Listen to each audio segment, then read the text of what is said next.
Welcome all. How y'all doing? This is Say What, and actually the 1/6 Scale Man proudly presents comic book talk with friends all day, every day. And we have a great panel tonight. As the discussion is going to be a good one. Spoiler alert, just to let everybody know, this is spoiler talks. You know what I mean? So if you haven't seen the movie, let there be carnage. This is Venom. But if you haven't seen the movie, then this isn't where you want to be. But if you've seen the movie, then this is where you want to be. And we're going to have that conversation tonight. I have an amazing group of individuals that are going to actually slide in here with me. How y'all doing tonight, man? What's going on, good Oh, people? happy to be here, man. That's good. That's good. Yeah. So, we're going. It's going to be a heavy topic tonight. But before we jump in, like I said, I just want to see how everybody's doing tonight. Vinny, what's going on? How was your day, bro? Man, my day was amazing. I thought I was going to get a washout from rain, and I was able to go out there and get some work done. This week is just one goal of mine: get everything done and out of the way, so that way I'm free from all responsibilities and able to focus on Comic Con on Friday. Yes. Yes. So, Yes. There you Yes. go. Yes. Yes. We will so I'm actually. excited. We will definitely have a more detailed discussion about that Yes, pretty sir. soon. But yeah, so good to have you here tonight. As always, my man, my mellow, Brendan, aka the booty naked, bucky naked, butt naked assassin himself. What's going on with you, bro? I don't know what to do with you, man. No, it's good, man. I didn't do shit today. And I had two back-to-back 10-hour shoots on Saturday and Sunday this week.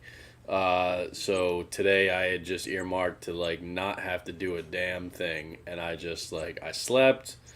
I played a little PS5. I read some comics, and I just did not do anything productive whatsoever, and that felt good. So I'm rested and ready to go tonight. Well, that's good. That's good. I mean, sometimes you need that downtime, man. You know, Yeah. you're a busy guy, bro. You got a lot going on, so you need that downtime, man. I need my beauty sleep too. It's true. It's true, definitely. And finally, man, on the show. Like it I took know, like man. weeks to get him on here, man, but we finally got the one and only Will Foxification, aka Pretty Boy, aka Olive Garden's finest. How you doing, bro? Hey, Dr. Olive Garden, baby. Yeah, but dude, thank you, Leo, so much for having me, man. I do have to say, before I came on the stream, I did shave. I didn't get Aw. past the struggle You beard. couldn't do the struggle, I had bro. to do it, man. Even Vinny, man. Vinny's looking fire with that beard he's got going. Everybody's just killing me, man. I can't do it, man. I'm just too weak. I'm not a strong enough human. Come Can't do it, on, man. All it takes is just a bit of peach fuzz. Just lay there for a little bit, bro. Man, and just let it grow. I had Let it 4 to 5 marinate. days, Vinny, and I was like, man, I'm itchy as hell. I can't do this. Yep. That first few weeks, Hmm. once you get past that, then it's just Yeah, you. even Brendan, man. If I could grow that, I'd be happy. But You need to. Yeah, see, I mean, I keep it a little bit shorter here, and then I get Right. a little extra that I like to. Mine's not all fucking white, but it is like, what it is. yeah, like the mad Come on, scientist, bro. dude. Yeah, But yeah, I can't you gotta- wait till you my gotta- shit goes all white. you That's just when gonna look. you made it, You dude. look like a skinny black Santa. That's what with just a long beard, right? But yeah, Leo, I have some exciting pieces arriving this Thursday, so I'm Really? excited, dude. Iron Studios Mando, really Okay. excited about Nice. that, and that Loki helmet, the King Arts helmet, both Oh, you got- arriving Thursday. Bro, so I got. All right, I'm just gonna reserve my thoughts for today. I'm just gonna wait and see what's gonna be sent. I did receive, however, I got I got both of my Coruscant guards, and I got nice. the Green Vigilante. So that actually came in today. So I did get those. Videos will be coming soon, so everybody out there, stay tuned. We will have an. I was gonna do an unboxing, but I'm not doing it. I'm just gonna do a review, You unboxing like and that review. video I tagged you in? Yeah, I saw that shit was funny. I had to put that up just for you. That shit was extra funny. But yeah, I had that come in. So definitely I will actually. I just recorded the Coruscant Guards. I'm actually do the Green Vigilante later on tonight if I'm not too tired. But Yeah. yeah, that came in, man. I just can't wait to see. I'm hoping I get a notification about them sending out my my Rex, man. You will. Oh, you that will. should be Yeah, soon. Yeah. Yeah, remember, I mean, with the public holiday that they had last Right. week, then we're in Yeah. the weekend, and then today, I mean, I guarantee you, they were like out there picking up Swamp. the Gwen. They were out there picking up Right, Miles, Gwen, and yeah. then they're prepping those first batch shipments along with Rex and Yeah. Death Watch Mando. So I bet you Yeah, it's a like lot. shipping emails will be going out like probably like tonight or tomorrow for us. Yeah. So I wouldn't be worried about that. There's Definitely. a lot of stuff. Like I'm super psyched. So I've got Miles and Spider Gwen coming, and then I have my Mysterio and my Coruscant Guard coming from Underground, Yeah. and then the Toys Era Ronin is supposed to be dropping. Yeah, Yeah, it that's drops coming on the out, yeah. 15th. Yeah. So then that'll be shipping out. So I got like those 5 plus Module cases coming in. So this is gonna be It's a going fun to be October. a really expensive month. That's Yeah, basically that's what it's for- going Now to my be. shit was already That's all for paid sure. off. Yeah, well, Hey. see, the thing is, my everything is paid off except for Spider Gwen because I didn't actually get it through Toys Wonderland. I got those from another source. That, Oh, okay. First okay. batch though. Yeah, I think I'm not sure. I'm not find sure. out. We'll see how it works. We'll see how. Yeah. And when I get the notification, I get it. But Well, I'm if I do a content. live unboxing on Thursday, if you guys want in, let me know. Hell 'Cause yeah, I Hell might yeah. do both because they both. But I promise I do want to see James Bond on Thursday. That's the problem. That's the dilemma. I forgot Oh, about that's right. that. That's Thursday. Yeah, I so forgot I don't about know. that. But if I do a live unboxing, I might just unbox both of them and do it that I think way. I'm just gonna go see that like Friday morning. Yeah, maybe so. I- yeah. That's what I did probably- for Venom. I just It's went, got like, decent Friday morning. reviews. Got like 80-something% right now. So it's. I it's probably doing well. won't see it until I get back from Comic Con. So we'll Yeah. see how that goes. Watch you know. another day. Yeah, Yeah. we'll definitely watching. Let me address the chat real quick to make sure that we get everybody in here. We got, well, Vinny was just telling everybody what's good, so appreciate that. Tobar in the building. What's going on with you, man? Louis Lebitz is in the building. We have the 6 scale reviews in the building. Thank you for being here. Big Collector in the building. My baby, my lady, the queen, Latoya's in the building. Bob Dylan, as always, thank you for being here. I know Bob Dylan's. He you know what? He cooks up some shit, bro. Like he always. Yeah, he does. Bob Dylan's like a secret shit starter, but I like him for that. That's what's up. Yo, Lynch Design. Now let me tell y'all something. That's Y'all important. something. Lynch Design is the guy. That is my guy. Today he gave me the best, the earliest and the most gracious gift of all. So basically, I got an early birthday gift from him today. The guy is just amazing, man. He knew I was basically looking for the New Hope Leia, and he blessed me with it. So thank you very much. Lynch Design is that guy. He's one of the coolest dudes out there. He's one of the biggest supporters in pretty much every group. And it's people like him that kind of keep the ball rolling for us all. And everybody that's out there right now, man, this is why we do it. We kind of share things with everybody and we help each other out in time of need. So this is how we do it and how we want to keep it rolling. So again, Lynch Design, man, hopefully he'll be on the show. He said he wants to be on, so we're going to get him on. Everybody get a chance to meet him. He's a good guy, so we'll have you on, definitely. So thanks for that, man, definitely. We got Isaac Finstad in the building. We got JC, Dave C. We got, who else is in the building here? I said Isaac Finstad. Mike Fiella. KG the Collector is in the building. My man KG, a.k.a. KG Chalamet. KG Chalamet is in the building. How you doing, bro? Bloodsport, definitely in the building. Glad to see you here, man. We got the deputy in the building. So good to have you here. Jason Kugler. Chi-Town Cyclone. What is it? It's Cylon. Chi-Town Cylon. Good to have you here, man. Yeah, we got quite a few, man. I'm glad to see everybody here. While you're in this group though, tonight we want to keep the ball rolling and we want to keep the positivity going. So do me a favor if you can, just to let me know you're here. I want you to hashtag Butt Naked Assassin. Do that for me real quick, and we're gonna keep that ball rolling. Butt Naked Assassin. That's gonna be the thing. We're gonna keep that rolling. We wanna big up Brendan. We appreciate him. So Butt Naked Assassin. We're gonna keep that rolling. Yes, and if you know what, seriously, if you want to say exactly, there you go, Butt Naked Assassin. Just say hi to Brendan, Butt Naked Assassin. That's what's up, AKA. But yeah. Before we actually jump into the topic tonight, and basically in reference to that topic, we did have a release. Pretty much was it the same day or the night before? It might have been the same day, I think, that we got this release. And it was something that all of us, didn't really we saw coming, but we didn't know it was going to be this soon. I guess we knew, some didn't. But yeah, like it's pretty much a crazy piece. And I'm pretty sure a lot of people were hoping that we would receive it. Actually, when we got this release, another one of the releases actually went on wait list. So if you don't already have that Venom, you got to find it because that's going to be crazy too. But yeah, we got this bad boy released. I mean, we talked about it briefly like yesterday, Will. We've tackled on a few live streams, but I didn't really get a chance to talk about it here. So to get everybody's, thoughts on it. I'm gonna start off with someone who's still kind of fresh in the game when it comes to the 1/6 scale collecting. We're gonna start off with my man Vinny. Vinny, what you think about this piece, bro? This is Venom from the Let There Be Carnage film. What you think about this piece, bro? I dig it. I like it a lot more than the Venom pieces because they don't. It's actually, Carnage's design, and to me personally, as a comic book head, just seeing Venom without the Spider-Man logo just still bothers me, and I just can't get over it.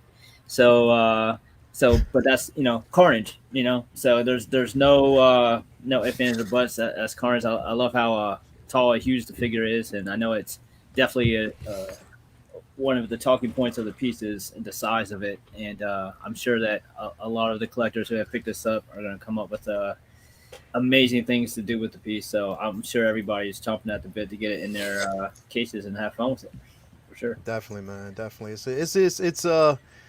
It's interesting. Like I said, I mean, of course, I'll have it when it drops. The height, of course, has always been questionable, but the thing is, it's like me. I know I'm not going to pose him standing straight up, so it's not really a problem to me. I don't know. Once we get in this, pose just straight up, like yeah.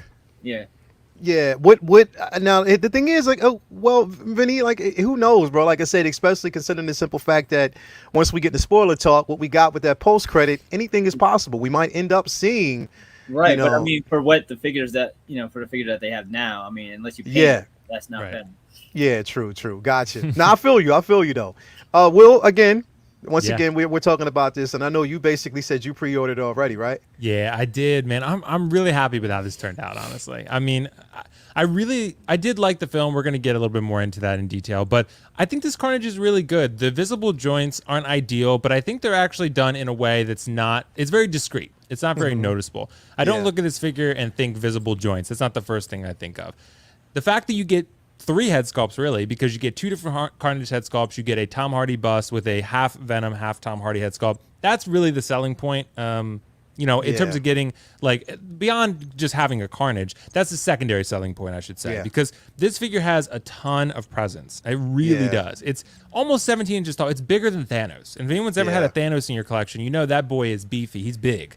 So, and if you have a Carnage, that he's going to be very tall, he's slender, he's a little more thin than Venom, but he looks fantastic. The fact that he comes with all these accessories, I get it. The price is a little bit high. Like, I don't think it's entirely unreasonable though. I don't think it's like a price where I'm like, oh my God, this is ridiculous. Hot Toys getting out of control. I think this is a little bit of a sticker shock with everybody. Like, even myself, when I originally was like, oh damn, I'm totally getting this. Then I saw $510 and I was like, maybe not. I don't know. But then I ended up getting it because if you shop around, you can definitely find this guy for a good deal. Like, I got it from Alter Ego Comics. I had a $25 coupon, $4.85 shipped, right? So $4.85, yeah, $4.85 shipped. So I mean, that seems very reasonable. Venom was $4.07, and Carnage comes with basically everything. He's taller. He's $4.45 without the Venom bust. So that seems about right. $25, $30 more for a little bit bigger of a figure, new body. So I think the figure looks fantastic. I mean.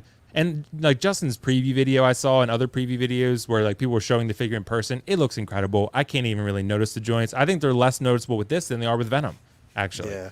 So I just think, and that sculpt, man, oh my God, everyone's gonna want that. I mean, hell yeah, everybody. That's like the talking point. Like that's the key point. That's right whatever. there, I mean, if you're getting that Venom figure at all, or you already have it, or you're thinking about getting it, then you almost have to get the deluxe because.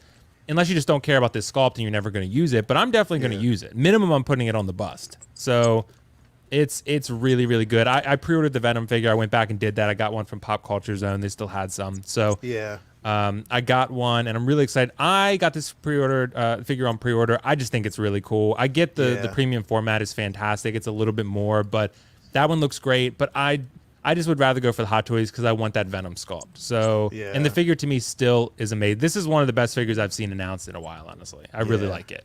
Yeah, it you know what, it's crazy because if for anybody who's actually seen now this movie is like a guilty pleasure for me, League of Extraordinary Gentlemen. Oh yeah.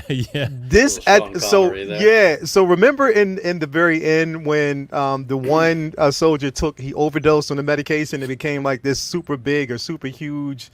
I think so. Yeah, it's been a while. Yeah, yeah, like this thing right here, man, is insane. Like it is super insane. Yeah. But yeah, I'm digging this right now, man. I'm definitely digging this figure. I can't wait to actually get it in hand. But this is kind of reminds me of that with the red and the muscular tissue and stuff like that. AKA Butt Naked Assassin, what's going on? What you think? You hear that? Do you hear it? Listen real close. That's the sound of silence from all the cocky motherfuckers that were like, oh, they put out this Venom hot toy early because he's definitely 100% getting the Spider logo in the second movie, and then they're going to put out another... Would you hear? Oh, where'd they all go? Oh, they shut the fuck up. Just wait till just wait till No Way Home comes out, Brendan. But it was like a month of non-stop bullshit from these people. So I'm a little salty right now, but that's just because, yeah, you can shut the fuck up now.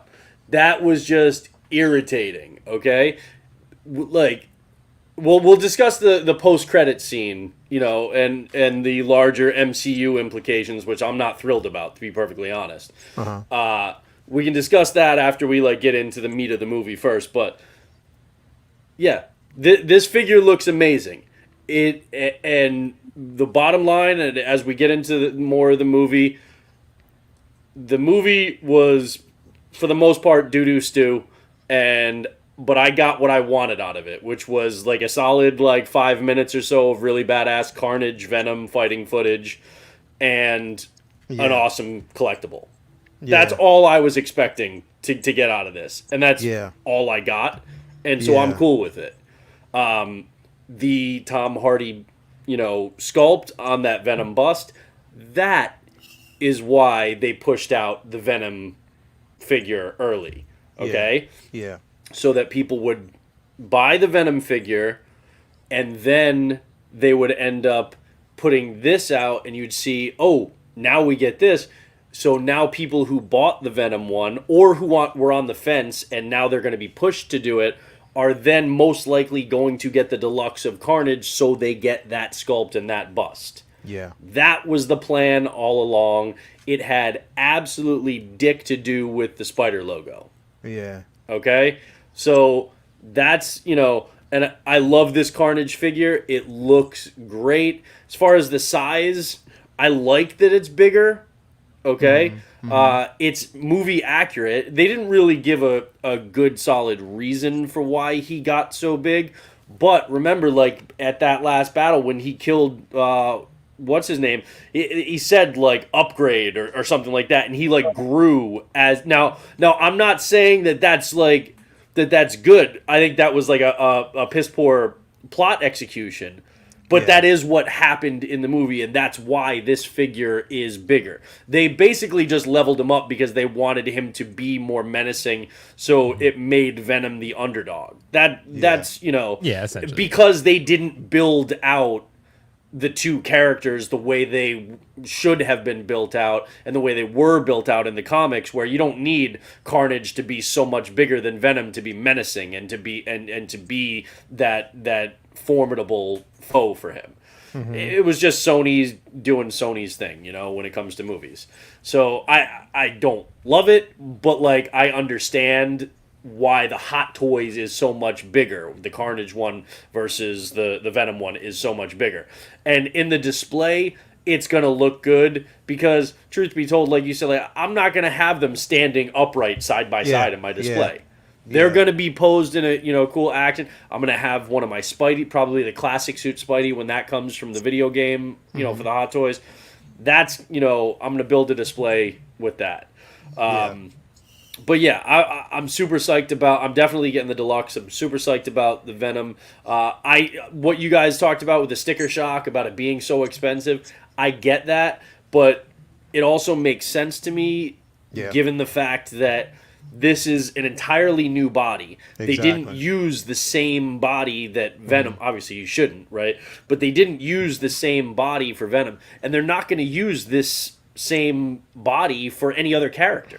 True. So they're going to price this a little bit higher because they put more of a financial investment in building this 6 scale body for Carnage. So they're going to charge more for it. Like that's just business.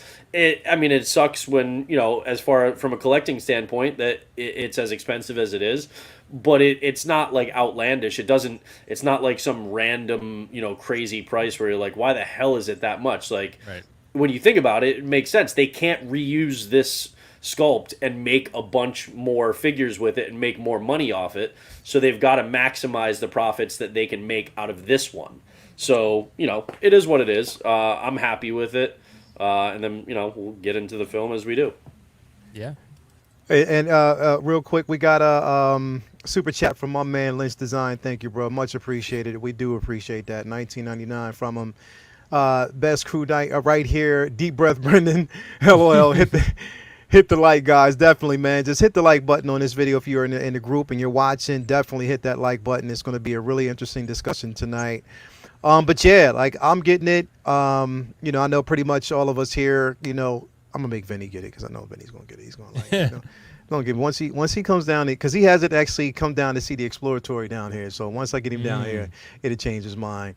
But so excited about this piece, man. But yeah. So as beautiful as the figure was, and I'm pretty much sure we'll probably have a somewhat divided panel tonight because Will Foxification is always a wild card. Yeah, I know what we're basically all here to talk about. I know what we're all here for.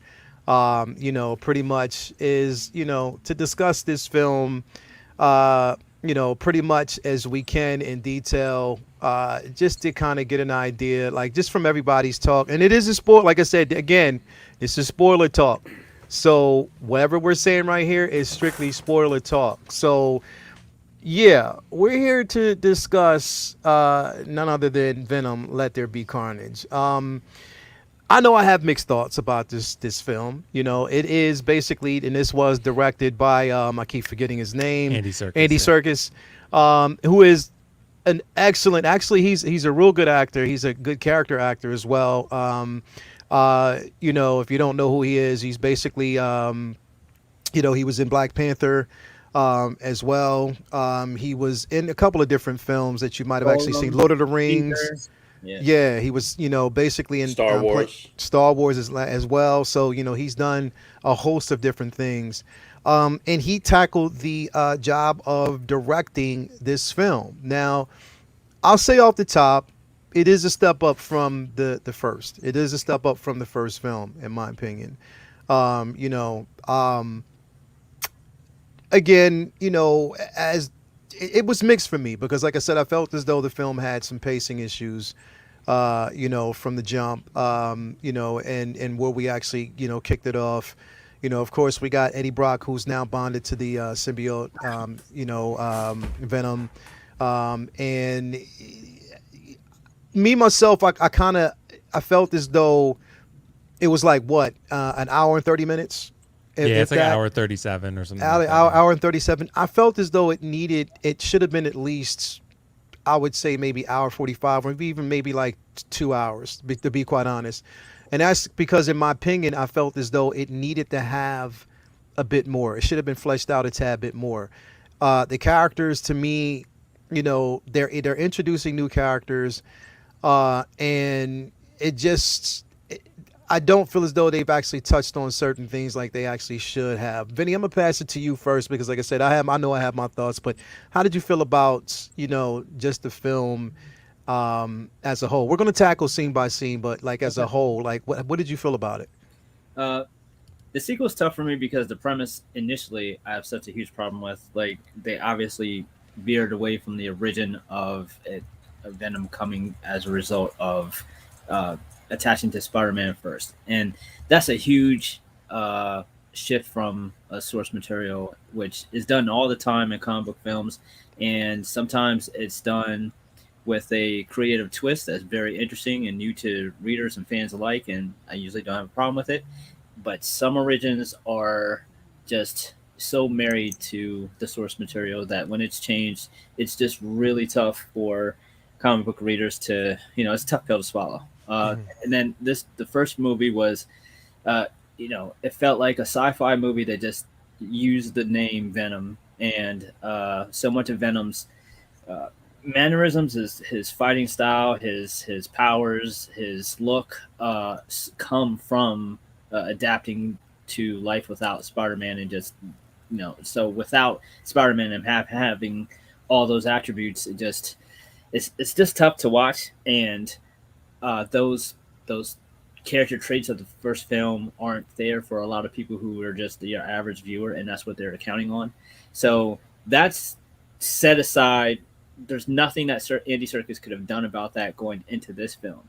However, carried over from the first film, which was just kind of like added on and just made even more prominent, is the humor and Venom's voice, which was basically just like a chopped and screwed Cookie Monster for an hour and a half, making jokes like Deadpool the whole way through, which just took me out of it from start to finish for the most part, because Venom's not supposed to be funny. He's supposed to be fucking terrifying. And Yeah, the whole yeah, movie, he's just cracking jokes, and everything is funny and everything is silly.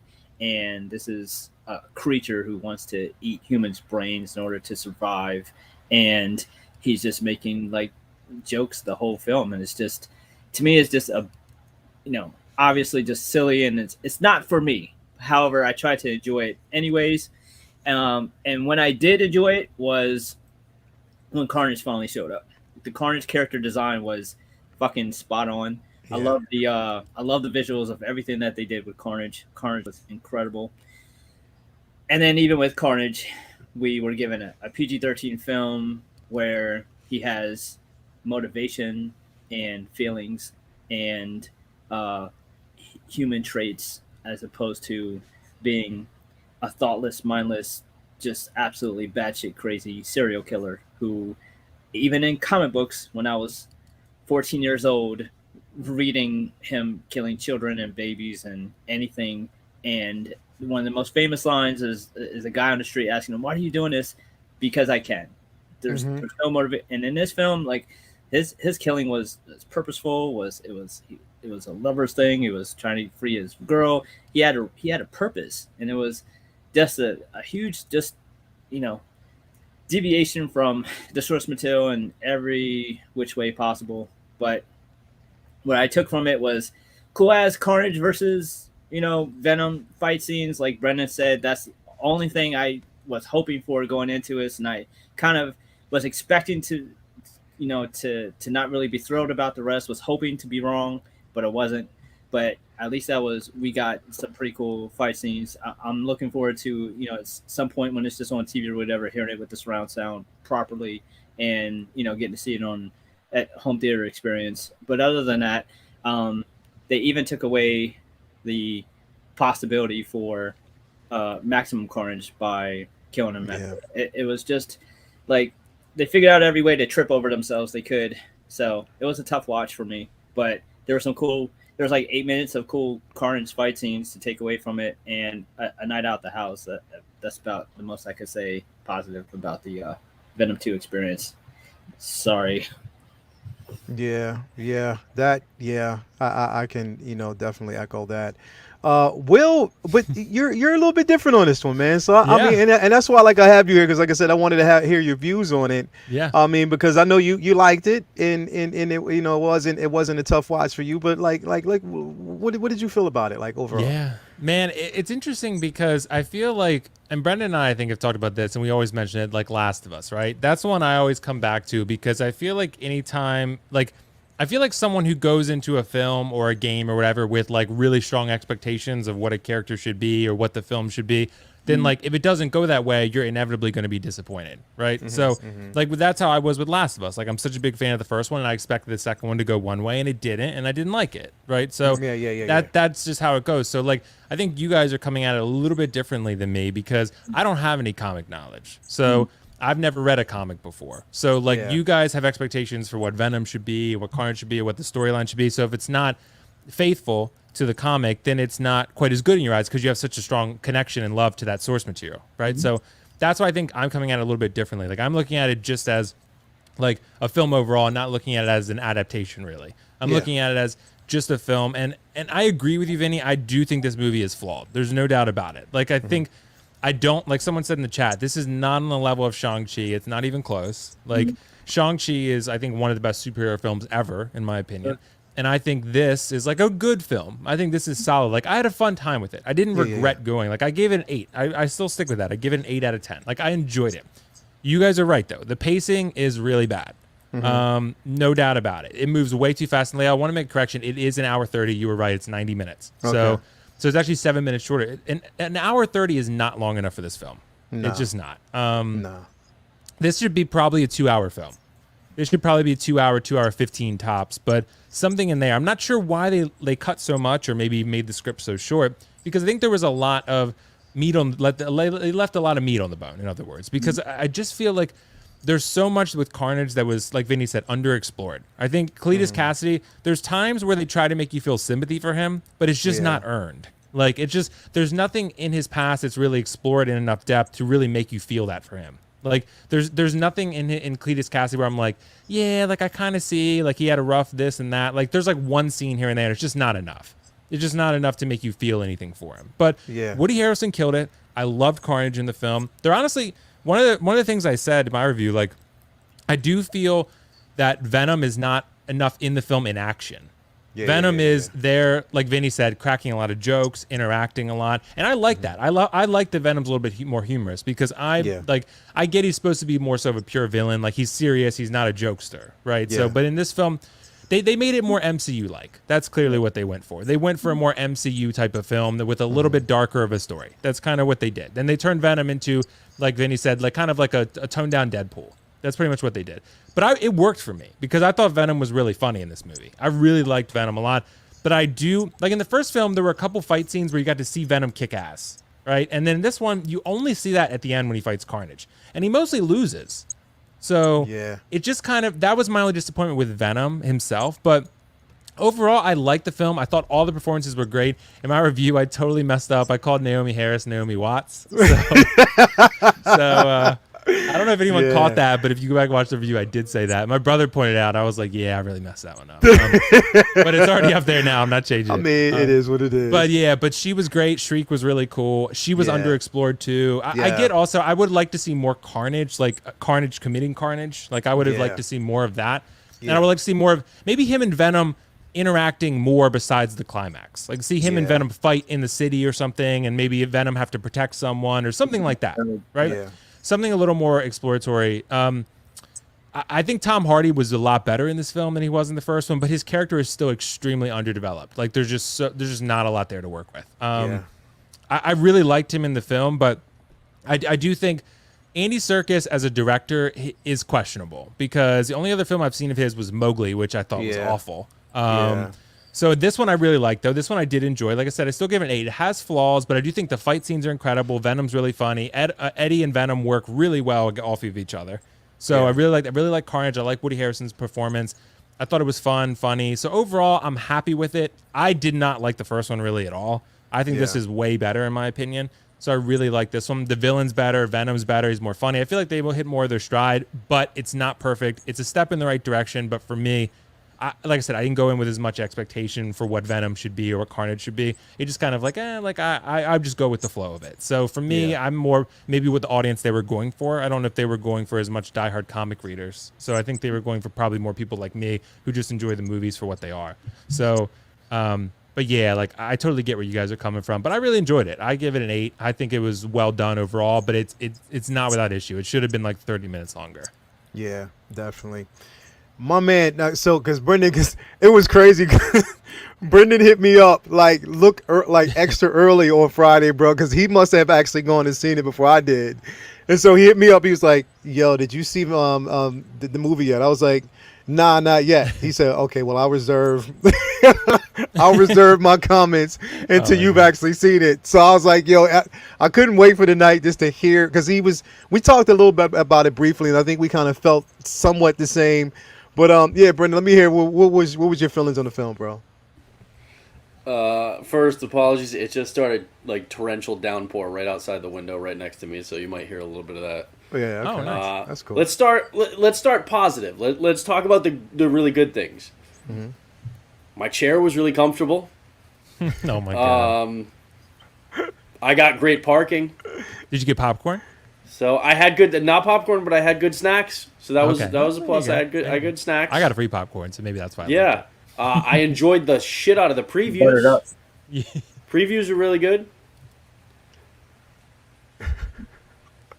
And then the movie started. You like Last of Us 2, but you don't like this movie. Yeah, same. Oh my god. I will slap you with my DualSense controller. You All like right, Abby, but look. you don't like this movie. I don't think this was. Here's the thing: I'm not mad about this movie because I knew I get what I was getting when I went into this thing. All right, I don't think this was. Oh, there he is. Yeah. Welcome to Jedi Kid in the building. Good up. You good, man? You good? He's almost good, I think. Can you hear us? Well, I love the shirt though. You moved. I bet Can't hear you you guys for moved. some reason. oh, there he is. I hear you. We Can can you hear hear? We got him now. We hear you. Can you hear us? Are your headphones plugged in? Anybody know sign language? I don't know. No. Let me go out and come right back. Plug All right, in. cool. It's like a quiet place, Yeah. dude. All right.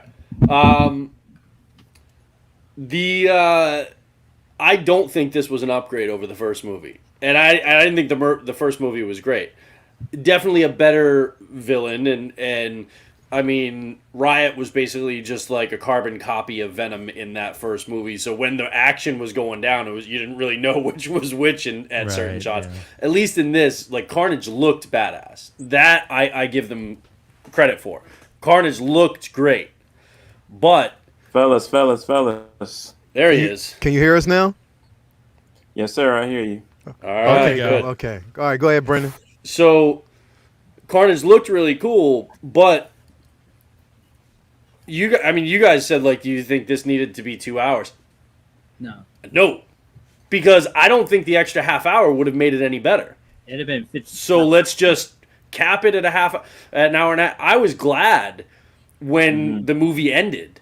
Okay, I was like, okay, cool, because I knew what it was, and I didn't need any more of it. And I don't think an extra half hour or an extra hour would have fixed it, because it would have just been more of what we had already seen. It wouldn't have been like, oh, now we're going to get the great backstory and this and that we need, because they've already decided who these characters are and in their representation of them. And another hour would not have veered them back toward what we want as comic heads. It just wasn't going to happen. All right. So there's like I said, I went in hoping for like a solid 5 minutes of cool Venom Carnage just on screen, and then a badass hot toy, and that's what I got. So I'm happy with that. Okay, but it was the first time that I can remember watching like I'll say a Marvel, not a DC, not everything, a Marvel, characters, because it's made by Sony, but a Marvel characters movie, and I didn't want more at the end. I was like, all right, yeah, I'm good. I'm ready to head out. Yeah. So, and we'll save the post credit scene, discussion for a little bit later after we get through the meat of this movie. But like, yeah, I was done after that. They followed a rom-com formula.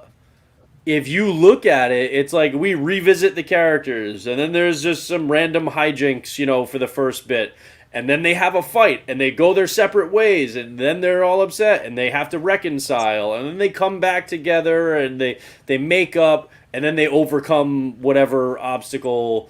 I mean, that's like every Matthew McConaughey rom-com movie that's ever been made, right? I know for people who aren't like big into the character necessarily in the comics, the whole glow stick like whatever thing and him grabbing the mic, Venom and was funny. And so if you enjoyed that, more power to you. But from my perspective, somebody who loves this character and wants this character to be done right because there's so much potential there, to see that, it's like you made him a caricature. And that's what I didn't vibe with. That's what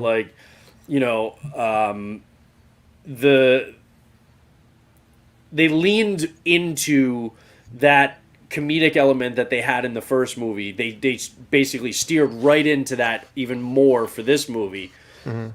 But Venom and Eddie Brock are not the odd couple, and that's what they made them Oscar and Felix of the odd couple. They made them the goofy. Oh, I'm gonna headbutt you. Oh, I'm so sorry. Let me broke your nose. Let me do it again. It's like Venom and Eddie Brock are not supposed to be slapstick. The name Lethal Protector means something like, and Eddie is a dark character who is okay with killing a sumbitch every so often. Like, it's not something, but not having his real backstory, and I knew we weren't going to get that in this movie, so I wasn't like pissed off that they didn't. I knew we weren't going to get that because we didn't get it in the first one, and there was no way they were circling back. This wasn't a real Venom and Carnage movie. It just wasn't. Not from a comic book perspective. If people enjoyed it, outside of the comics, you had a better time than I did. So more power to you. And I'm sounding super negative. I'm not. I expected all this going in, so I wasn't sitting there seething and pissed off and like, I knew that this was what was going to happen. I was just going in with low expectations and hoping to be pleasantly surprised, but they basically hit right where my expectations were. It's not something that that most like hardcore Spider-Man comics fans are really going to love because they know everything that was missed in this. They know that Carnage, like, it's not supposed to be a love story that is driving him in this, okay? Carnage, the embodiment of Carnage can be summed up in Michael Caine's line about Heath Ledger in The Dark Knight. Some men just want to watch the world burn. There is no larger motivation, romantic or otherwise. He is a psychotic serial killer with a symbiote, and they get along so, like, to put it this way, in the comics, whenever they are separated, Cletus Cassidy wants nothing more on this earth than to reunite with Carnage. Because he considers them symbiotic. He considers them to be one at this point, okay? In much the same way that Venom and Eddie are, all right? So it was not a thing where Carnage should have been, worrying about Shriek, and he was actually like yelling, or like, Woody Harrelson's character of Cletus was yelling at Carnage to don't hurt her, this and that. No. Because the whole point is, even if he had any type of connection with Shriek, he loved being with Carnage so much that he would have let anybody else die. Just to be with Carnage, not to protect her.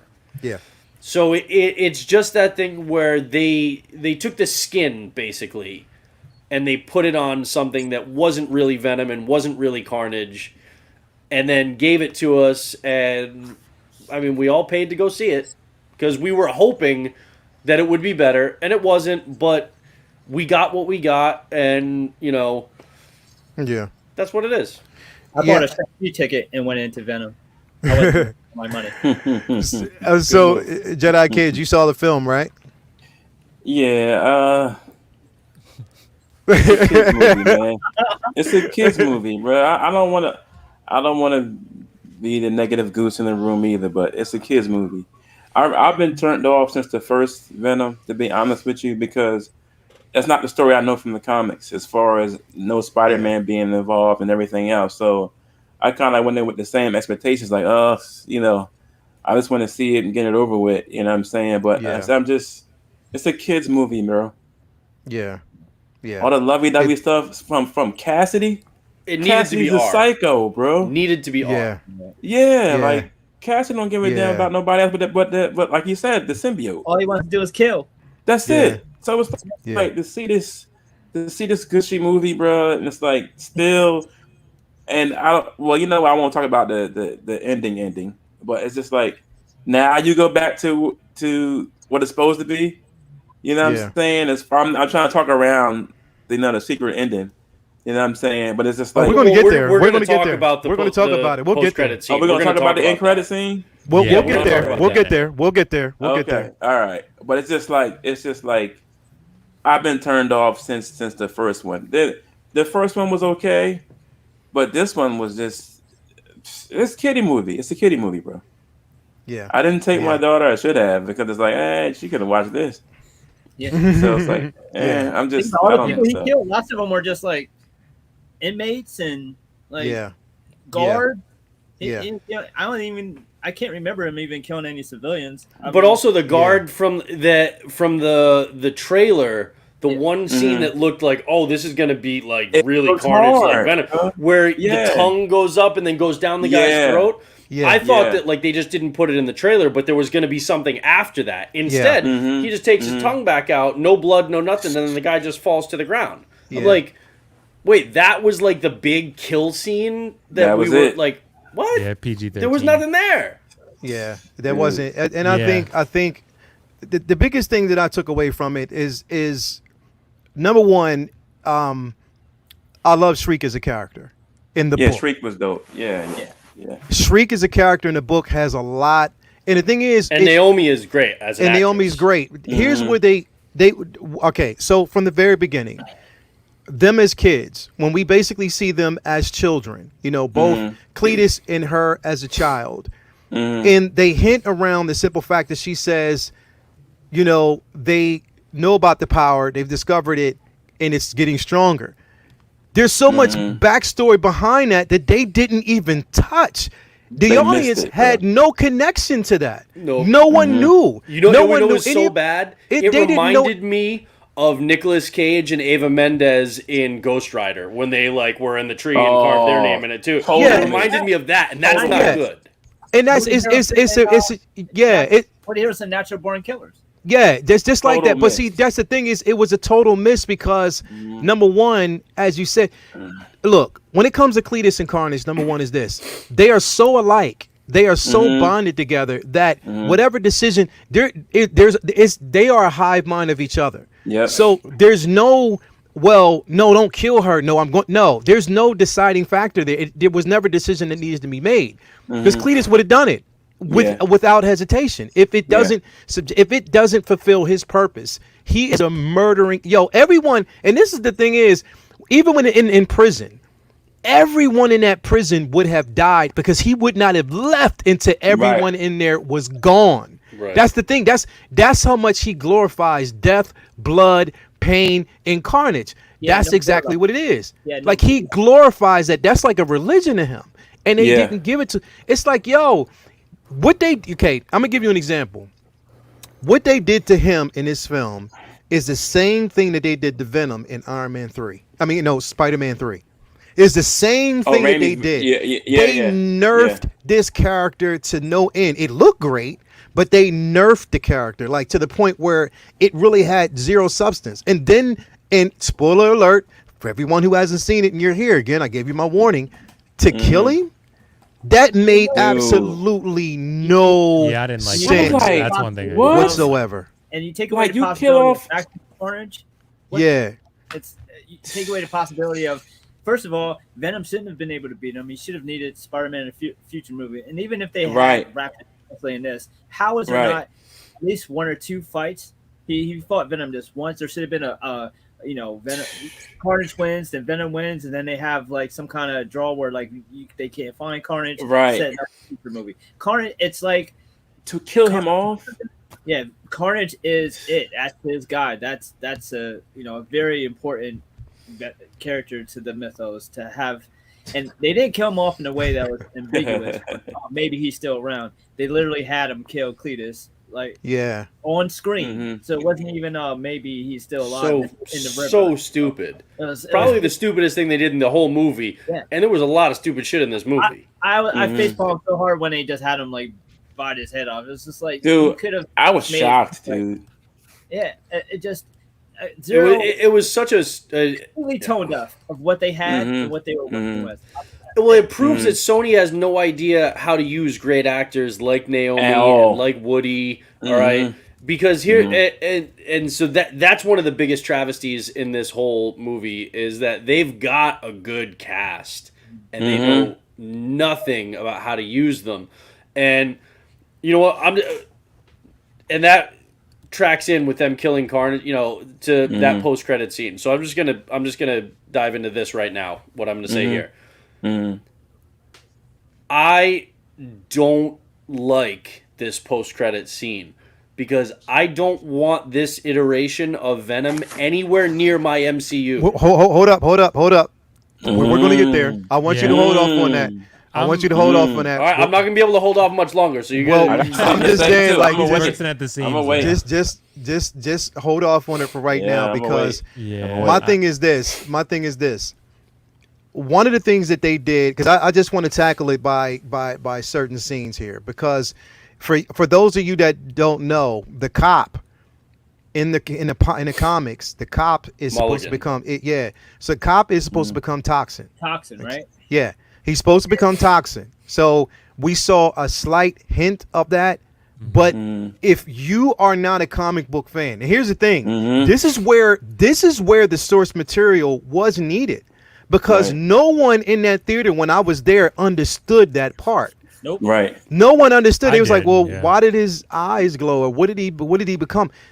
He was infected at that point. And they why are you showed going to use hints. Toxin if you kill Carnage? If you kill Carnage, why would you exactly? And that's the point. You're going backwards. Like You're going backwards. So Carnage. You don't build to Toxin.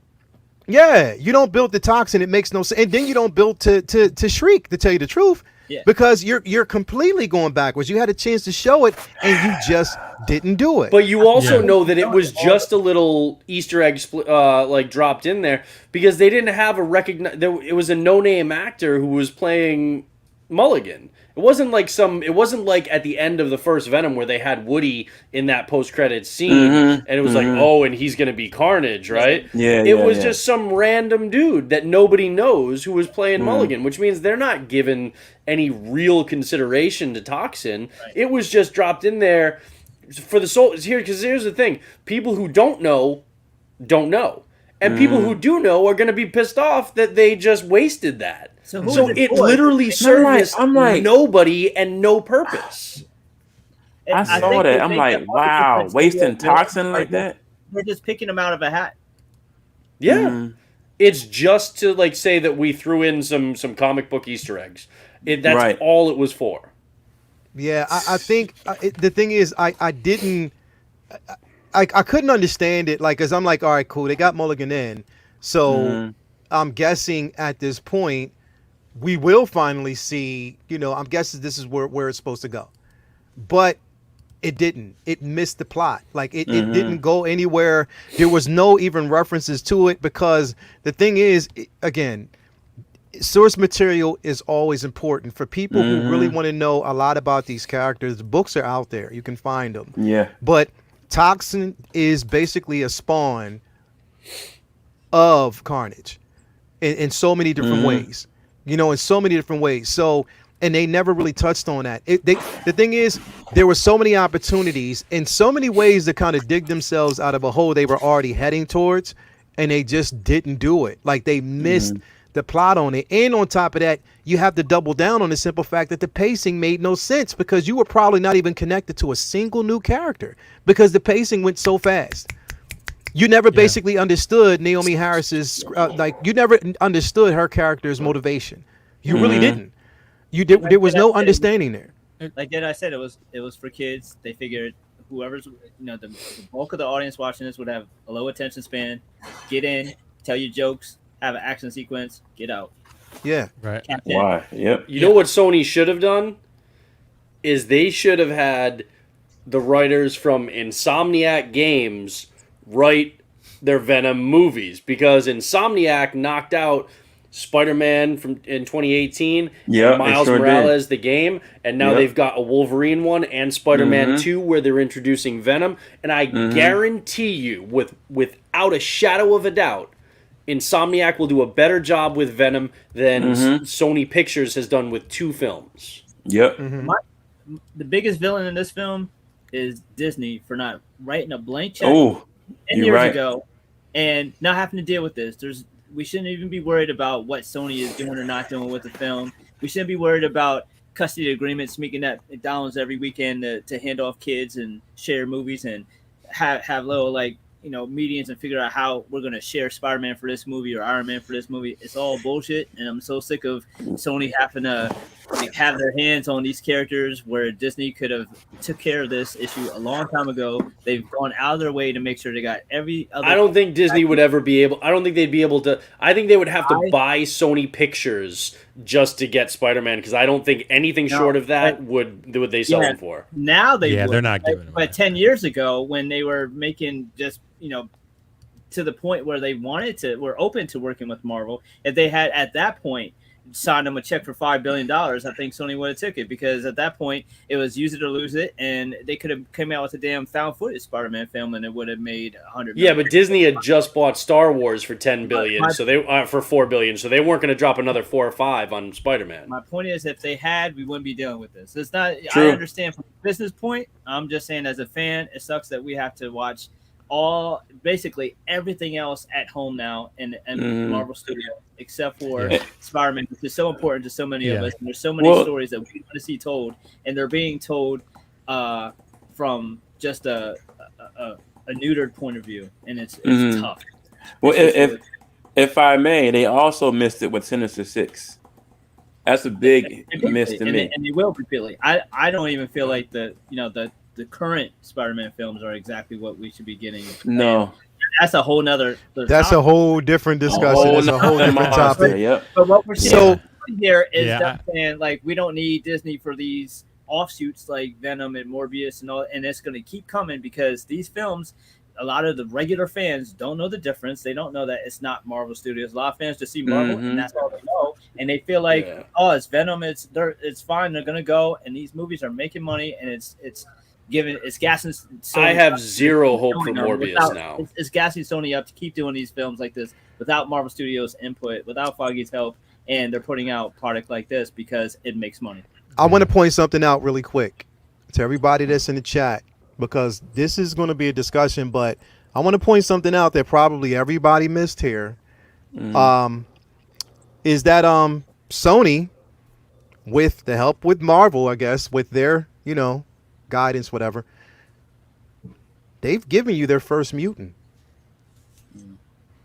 They've actually given you the first mutant.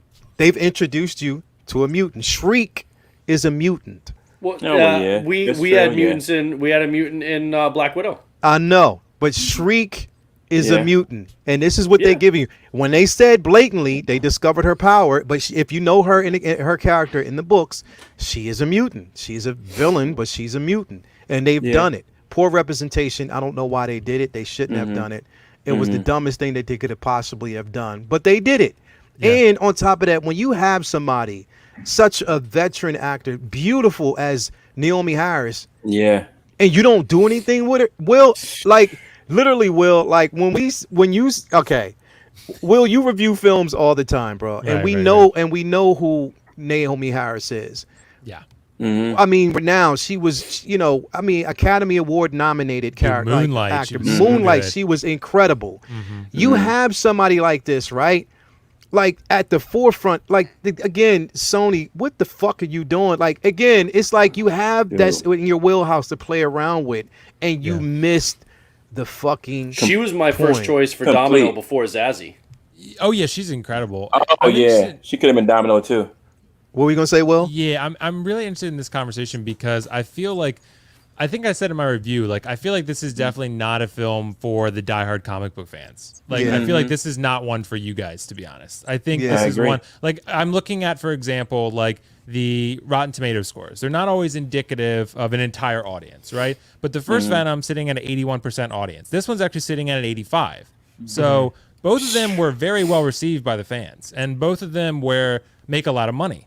So in Sony's eyes, like just in a little bit of a playing devil's advocate here, like I get where you guys are coming from. Like Venom should probably be darker, but at the same time, people like Venom. So Yeah. people like Venom how he is right now. So I mean, the comic book readers don't, but everyone else seems to. So that's And it's kinda making money. That's That's kind the of the thing. dilemma. Like That's the I thing. get it's not a perfect film. It's definitely not. It's not. It's making money. And It's Venom is still making money. the first Venom made a lot of money. Like it overperformed big time. And like Sony was like, let's take the qualities of the character that people seem to like and up it. That's what they did. So, and I get it. It's not exactly true to the comics, but at the same time, Sony's making a shit ton of money, and people seem to like this character. So it's kind of like, and now he's going to the MCU, and the way Venom is acting, he fits in the MCU really well. Like, Okay, so I disagree with that. we're about to get well, there because in the interest of time, we're going to get there really quick. Okay, because I do want to Okay, gotcha. go there. And Will, I'm gonna start with you first. Okay. Because this is going to be an interesting topic. Because like I said, I know where it's going to hit. I want to actually make sure I pull something up here that I don't get. This video doesn't get yanked or monetized by anybody. Yeah. But I'm gonna pull this up because this is just clearly now. This isn't a scene from the film, mind you. It's just I'm showing this now. I have this up here in front of me because everybody in the actual chat, you will realize and you'll understand because this right here was pretty much the post-credit scene.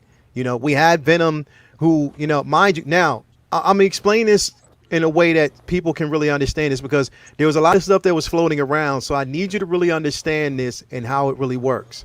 Okay, so in this particular scene, really quick, we had Venom. We had Tom Hardy, we had, Eddie's character laying in bed. Venom referenced that, he couldn't possibly imagine where he's been, especially in the in multiple universes and stuff like that. And he wanted to give him a glimpse. Now, as soon as he said that, we saw a shift. Now, I've heard a lot of people talk about this, and I kind of had to kind of correct it because I went back and I thought about it myself because this is where it didn't kind of make sense, but then it started to make sense to me. Everybody thought that when that happened, it was because Strange was casting the spell. Incorrect. It didn't happen because of him. It had nothing to do with Strange at that particular point. Because mind you, when it happened, it brought him back to the very moment that we saw J. Jonah Jameson make the announcement on the news. It had nothing to do with that. What you're seeing, and I want you to understand this, what you're seeing is an exact response from everything that actually happened in Loki. This is what you're seeing. When that timeline was fractured, this is why you're actually seeing this happen. And at the same time, Venom's response to Tom Hardy's character on that screen when he not Tom Hardy, Tom Holland's character. Tom Holland, yeah. Tom Holland, so many damn Toms. But Tom Holland's character on screen as Spider-Man, Venom's reaction is because it took him in that very moment in that multiverse where Venom himself knew that character. So you got to understand where it's going at that particular point. But the reason why I'm referencing this is because this is basically the post-credit scene. I'm going to start with you, Will, first. When you saw this and you were actually in the theater, what did you think, bro? Bro, I absolutely loved it. And I do want to say, I want to clarify my comments. Like, I don't want to go full Brie Larson here and say, like, this movie's not meant for you. Like, that's not my intention. Like, I don't want to do that because that's not what I believe. I'm just saying that I think that Sony really was trying to make it as general audience appealable as possible. I think they weren't really concerned about doing, and that, you can do both. Like Mandalorian showed you can do both. You can appease the hardcores, you can appease the general audiences. You can, there are plenty of examples of that. Marvel does it all the time. Kevin Feige does it where you're making comic book readers happy, you're making general audiences happy, and everybody wins. Sony unfortunately didn't do that. So I'm just saying, like, what we got is what we got. It's unfortunate that it didn't appease the comic book readers because it's not faithful, obviously, compared to what you guys are telling me. And that's a common sentiment I've heard in the groups too. People who've read the comics and have a connection to these characters, and you have expectations. Like, it makes sense. Like, I'd probably be disappointed too. Like I totally get it. But coming into it with none of that knowledge, I enjoyed it. But to your question, Leo, I love this post-credit scene. And I actually, the point I'm making, Brendan, I know you say you disagree, like the way Venom is portrayed in the first two films, but especially the first film, but especially the second one, he's very comedic. My point is that he fits in the MCU in terms of tone perfectly because he is, so does Deadpool, honestly.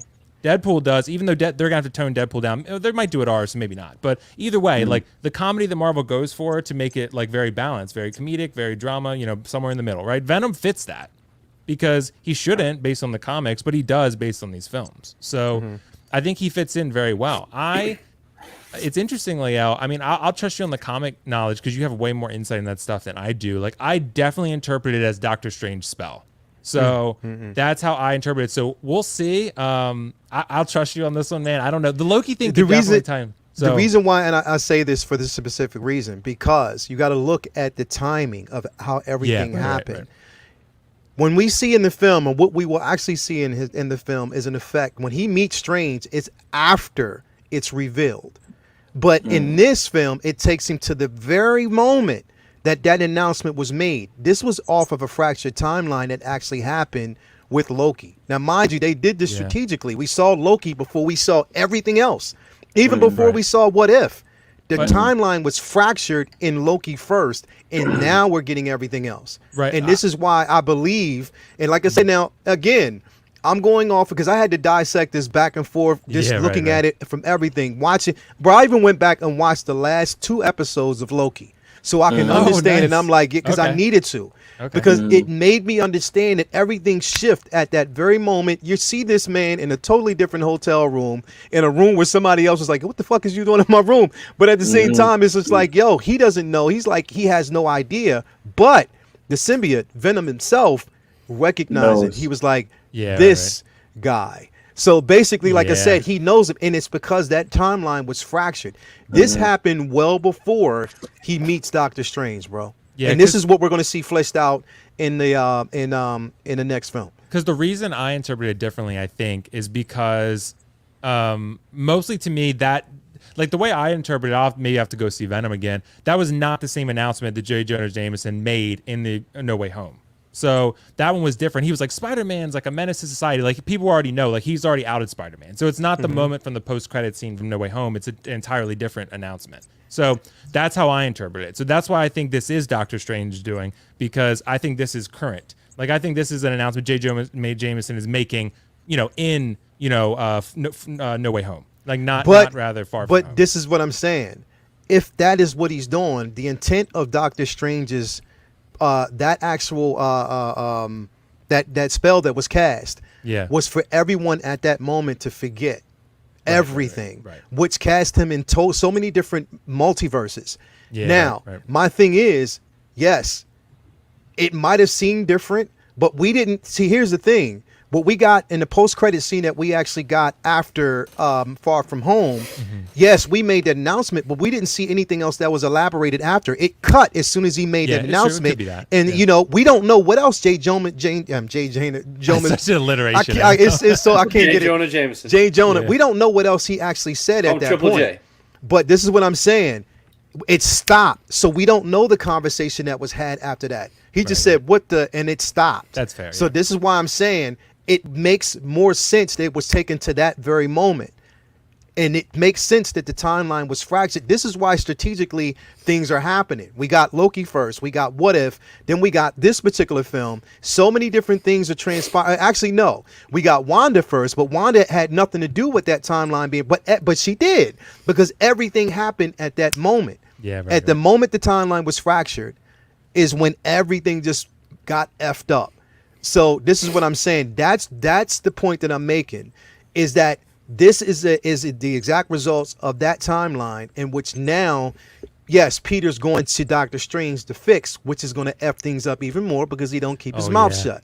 So this is what we're going to actually see. This is just basically my point. Vinny, when you saw this post-credit scene, what did you think, bro?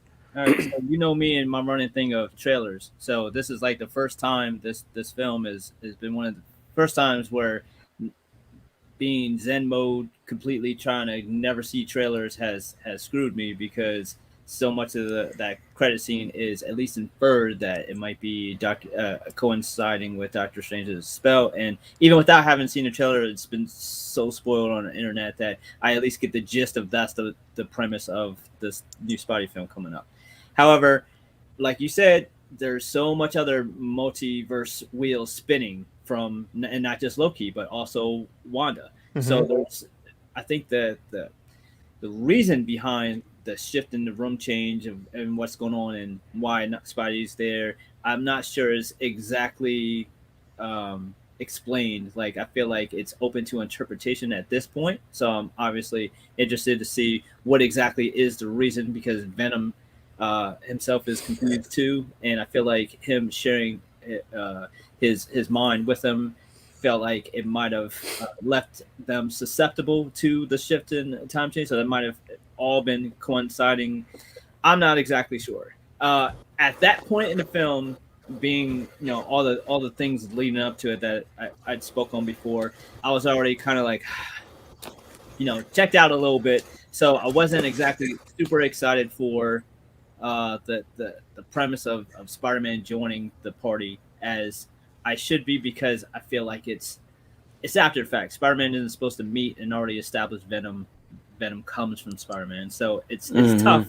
It's going to be kind of hard for like diehard comic book fans who are stubborn like I am sometimes. There's some stuff I'm super open to. You can change the like, we're gonna see Eternals, and I guarantee you they're gonna change some shit. But I'm not like, I didn't grow up reading Eternals every single month my whole childhood. So if they change some shit in that, it's not gonna bother me as much as It's gonna bother the fuck out of me, but you know what I mean? Like, there's some stuff that they change, I'm gonna be like, okay, well, we'll see what they're gonna do. And there's some stuff that's like, no, you don't change that. And Venom is one of those things that it's really tough to like be open to. So having Spider-Man into the fray, because even when the first film came out and people are like, oh, don't worry, they'll probably have him fight Spider-Man later. It's like, it's not just about seeing him fight Spider-Man. Like, that's his origin. That's where he comes from. So it's not just that I wanted to see him interact with Spider-Man. That's not the point. So them doing that now isn't necessarily like, yes, finally moment for me. It's just kind of like Sony saying, fine, here. yeah. Right. Jedi Kid, because I'm leaving Brendan for last because I know his dissertations. We already know where that's going to actually Oh, go. it's So gonna take It's gonna be Jedi like Kid, 20 minutes. It's gonna take a minute. yeah, it's going to take like a good hour. I'm I gonna probably gotta go correct upstairs. some of you guys. take an So it's ish. gonna take a minute. Well, it's Correct. up for Vinny, you're interpretation. good. It's The other it's two, nah, it's your interpretation, bro. So everybody can have their interpretation. Trust me, Jedi and then Kid. I'll What's tell going you on, the right bro? way. That's your interpretation again. That's Also, your I give you interpretation. all the way. You can have it. That's your interpretation. So Yeah, not everybody's yeah, always. You're not always right all the time. Jedi Kid, what's going He's on with you, rarely bro? right, So how I saw it, well, I didn't see it nothing to do with Doctor Strange. I saw it as a perspective switch from a character seeing it from his point of view of what was going on at the end of No Way Home. So to me, it was like, oh damn! So they want to reconnect the dots and have Venom see Peter and want to connect with Peter now. Which was, like I said, I've been turned off from the Venom series since the first one because of the fact that I thought it was done wrong from my side, from my point of view, because of the fact that, if there was no Peter Parker Spider-Man, there would be no Venom. That's how I see it. I'm old school comic like the rest of you guys, so I just don't feel that. I just don't feel the connection, man, at all. And I like I said, I just don't know how to feel about the movie because it just feels like Sony just did something for the kids. They just do something together for the kids, for the younger group, or for that younger generation to enjoy the film, and they forgot all about us. I feel in a perfect world, movies that are made where people were comic book fans and read the comics and they know the story, and they go to a movie. In a perfect world, they see what they've been reading for their whole lives, not seeing what the big business behind all these corporations when it comes to movies wants you to see. You know what I'm saying? Like they're trying to make sales. They're trying to sell action figures. They're trying to sell, merchandise instead of being true to the comic book fans that have grown up with these books, have paid for these books, have followed these characters their whole lives. I just don't feel that they do us justice. They do us a huge injustice when it comes to these type of films. So I didn't think about the multiverse scenario at first until you pointed it out. I just saw it as a perspective shift from one character to another. Like he's on the outside looking in at Peter, being exposed. So I didn't look at Yeah. it as the Doctor Strange thing until you mentioned it. I keep forgetting about Loki, and like Loki messed up everything now. Like, well, what's her Well, name? Sylvie did. Yeah, Sylvie. Sylvie. Sylvie messed up everything now. Not Loki, Yeah. Lady but Loki. she screwed up everything now. So it's like I didn't think about that at first till you said something. Like, oh shit, I forgot all about Loki. You know what I'm saying? But it's Yeah. like Yeah. I can see how like when he saw Peter on TV, like oh snap, it's like he remembers him or something. You know what I mean? That's Yeah. how I looked at it. Yeah. But I Yeah. just feel it's too late to connect the dots with them now. They already dropped the ball with Peter, with him coming from Peter, and now they're trying to make up for it. Now it's like I don't know. Gotcha. The multiverse can't fix everything to me. I feel Yeah. like if there Got is you. a Got you. multiverse version where Venom comes from Peter and that gets fused in, it might be kind of like, you know, A band-aid. something. But I don't know if that's what they're going to do. I hope that that's what they do. I hope that that is what this is leading to. That there's a version of Venom that is more Mm-hmm. true to source material, and that might get involved somehow. But who knows? Who knows? It's like a band-aid to th- me, man. Definitely. Shout out to Malachi Mabane for the $4 super chat. Thank you, man. Love the show and great topic. Appreciate that, man. Definitely. And thank you for being here as always, man. Showing your support as we always do. Dag, we got another one coming in here from Bloodsport, Hey. $5. The best thing about the Okay. movie is getting a Hot Toys Carnage. Woo, yeah, exactly. Absolutely. That's it. Exactly. By Like far, by we far. got that. It Like is anytime cool. we get a hot toy from any movie that's bad, you already know what time it is. So, it's good. Like, hey, we always get something out of it, so that's what we look at. Brendan, what's up, man? What you feel, bro? So on the point about like when this happens and whether it was Doctor Strange, whether it was coming out of Loki, everything that everybody said is plausible, but I don't think we know 100% either way. The reason being, like Will said, that's not the exact announcement that Jay Jonah made at the end of Far From Home, right? Now, maybe that's just mere seconds later in the same broadcast. Like you said, Leo, we don't know. But the whole point of that is we don't know when that is, so we still don't know when in the MCU timeline or which of timeline within the MCU, if it's post Loki, that this actually happens. Okay? So we don't know. I mean, it could be stemming from Loki. It could be at some point, because the multiverse can keep kind of like breaking and fracturing and stuff. So even after whatever Doctor Strange or whoever that is, early on when Peter goes to request him to erase everybody's memories, basically, there could be multiple fracture points throughout that movie where stuff is breaking, okay? And we don't know when it's actually happening. So it's possible that it's from Loki, but I'm not convinced that it's stemming directly out of the Loki show. I think it's just as plausible that it's something with Doctor Strange or something that maybe they've laid the groundwork for that we haven't even realized yet. So we'll see about that.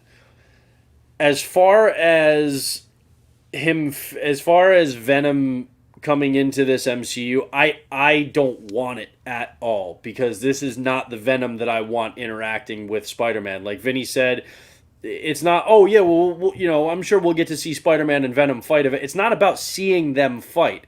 It's about Peter in the black suit and rejecting the symbiote. It's about Eddie Brock's jealousy of Peter and the trials and tribulations that he goes through in his life that makes him a perfect fit for the Venom symbiote, and then their joint hatred of Peter Parker and Spider-Man that fuels his entire mythos. Exactly. And we don't have that, and we're not gonna have that. All right, this isn't that version of that character. There's only so much retconning you can do, and they would need a whole film just to correct that before they could then slot him in. Okay? So he comes into the MCU, but it's this Venom. It's not the Venom that we want, okay? And they're going to have to force some sort of connection between Venom and Spider-Man in this. And this is the version of Eddie Brock, and this is the version of Venom that we're going to get in the MCU. We're not going to get the black suit Spidey the way it should have been done. We're not going to get, and then as far as Venom fitting into the MCU character-wise, 100% I disagree with that. And the reason being, Will, like you said, like there's a balance between the comedic and the dramatic in the MCU, absolutely. But that balance comes from the comic books. Okay? It's not like a choice that was made by Marvel and Disney to, well, we're going to have some comedic. No, they're just being true to the source material. Peter Parker has quips and thwips, okay? He jokes and talks shit to the villains while he's fighting them, okay? All of the comedic elements that we've seen in the MCU, or pretty much all of them, have their basis in those characters in the comics. Well, not Not all. That I said most, not all. There are definitely some exceptions there, but like the intent is there that they're trying to bring to life the personality of Peter Parker and Spider-Man from the comics in the movies. Okay, you're getting that arrogance from guys like and their comedic moments from guys like Iron Man and Doctor Strange from the comics into the MCU. This Venom, you could put him into the MCU, but his character is different in the comics, and we're taking the comics version of these other MCU characters and putting them onto the screen, but then we're taking something that is not the comic character of Venom and putting him into that mix. And the whole point is that he's supposed to be different than Spider-Man. Eddie Brock is supposed to be different than Peter Parker. All right? There's not supposed to be that rom-com, buddy cop, comedy level mentality with this character. And so you bring him into the MCU, and you may think that it fits, but character-wise, to get what you really need out of it, it doesn't. It's just, I mean... And yes, there are plenty of non-comic book reader fans of the MCU. But the people who have driven the success and the popularity of the MCU are comic book lovers. There you go. Okay? It wouldn't have lasted this long because people would have got burnt out on it. Okay? The reason why people were talking about comic book movie burnout after like Iron Man 2, okay? And it never happened. It's because the comic book hardcore fans are still there to fuel this and support it and drag their friends who are like, no, dude, I'm telling you, this story, it's going to be amazing. You got to check this out, okay?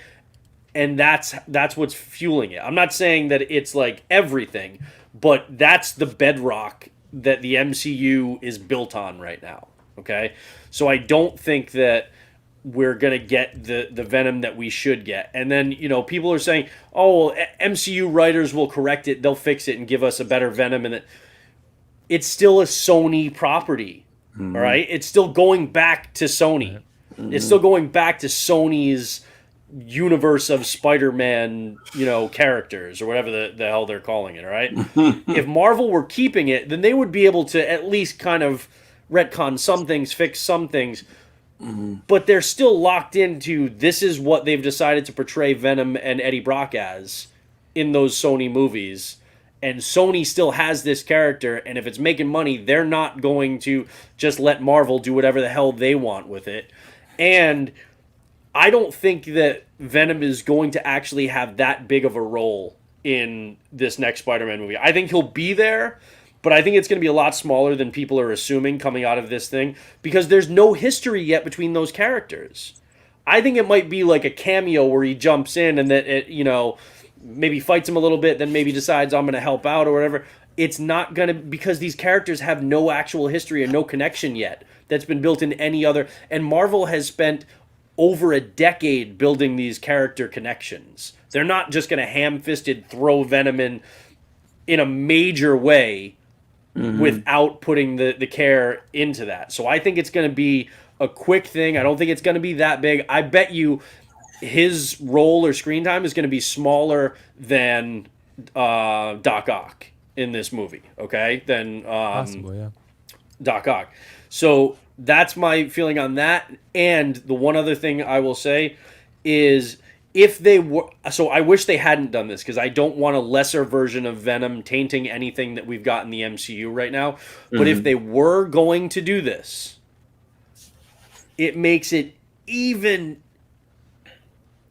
epically more stupid to kill Carnage. Because if you're gonna bring Venom, why the hell not bring Carnage so we get a Spidey, Venom, Carnage aerial throughout the skyscrapers of New York City, amazing battle. Even if it's not going to be a great story element, just to be able to see that on screen, to kill Cletus Cassidy and kill Carnage in that movie when you were planning to drop Venom into the MCU somehow. Why on God's green earth would you do that? Yeah. No sense whatsoever. I actually see with, like we were talking about earlier with Toxin being such a step back from Carnage that I feel like it might be a cameo in the Spidey movie to set up Tom Holland being in Venom 3 because they can't be counting on Toxin to carry the villain role in Venom 3.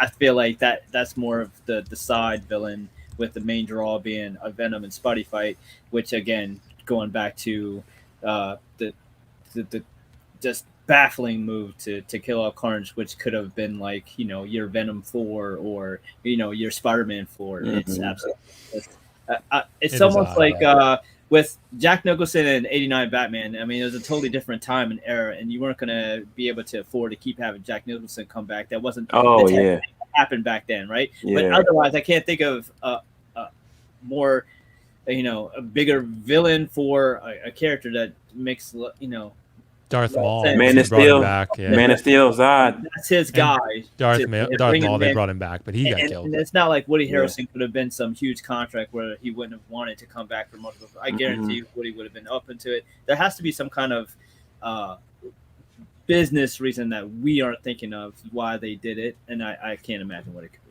A stupid one. Shout out! You're not bringing it back after you bit his head off. Real quick. Shout out to 6L Mafia for the $4.99 super chat. That's my guy, Anthony. The Venom films are like the X-Men films, straight garbage. Disservice to us comic book fans. Without us, they won't exist. I agree. You know what? Listen, at the end of the day, and here's the thing, and I want to tell everybody who's actually in here because we are running about an hour and 30, so we're going to end this pretty soon. But again, it's all left up to interpretation. Everybody who actually hasn't seen the film, people who out there who want to see this film, you might see it and you might take something else totally different from the way we feel about it. And the thing is, it's like, look, I'm a huge comic book fan. I have been since birth. But even I understand that in most cases you have to bring in a new demographic. But there is a way that you can marry both. Those who are hardcore fans and those who aren't. You can bring them both together in a way that it kind of like, I think that's where they kind of forget and think that those of us, who are comic fans, that we'll just let it slide. That's the problem where I think, they're even and look, Sony's not the only company that's actually guilty of it. The MCU has done it a few times. Yes. You know what I mean? The dumpster, exactly. Then the dumpster fire that was Captain Marvel. What they did in that, I completely hate it.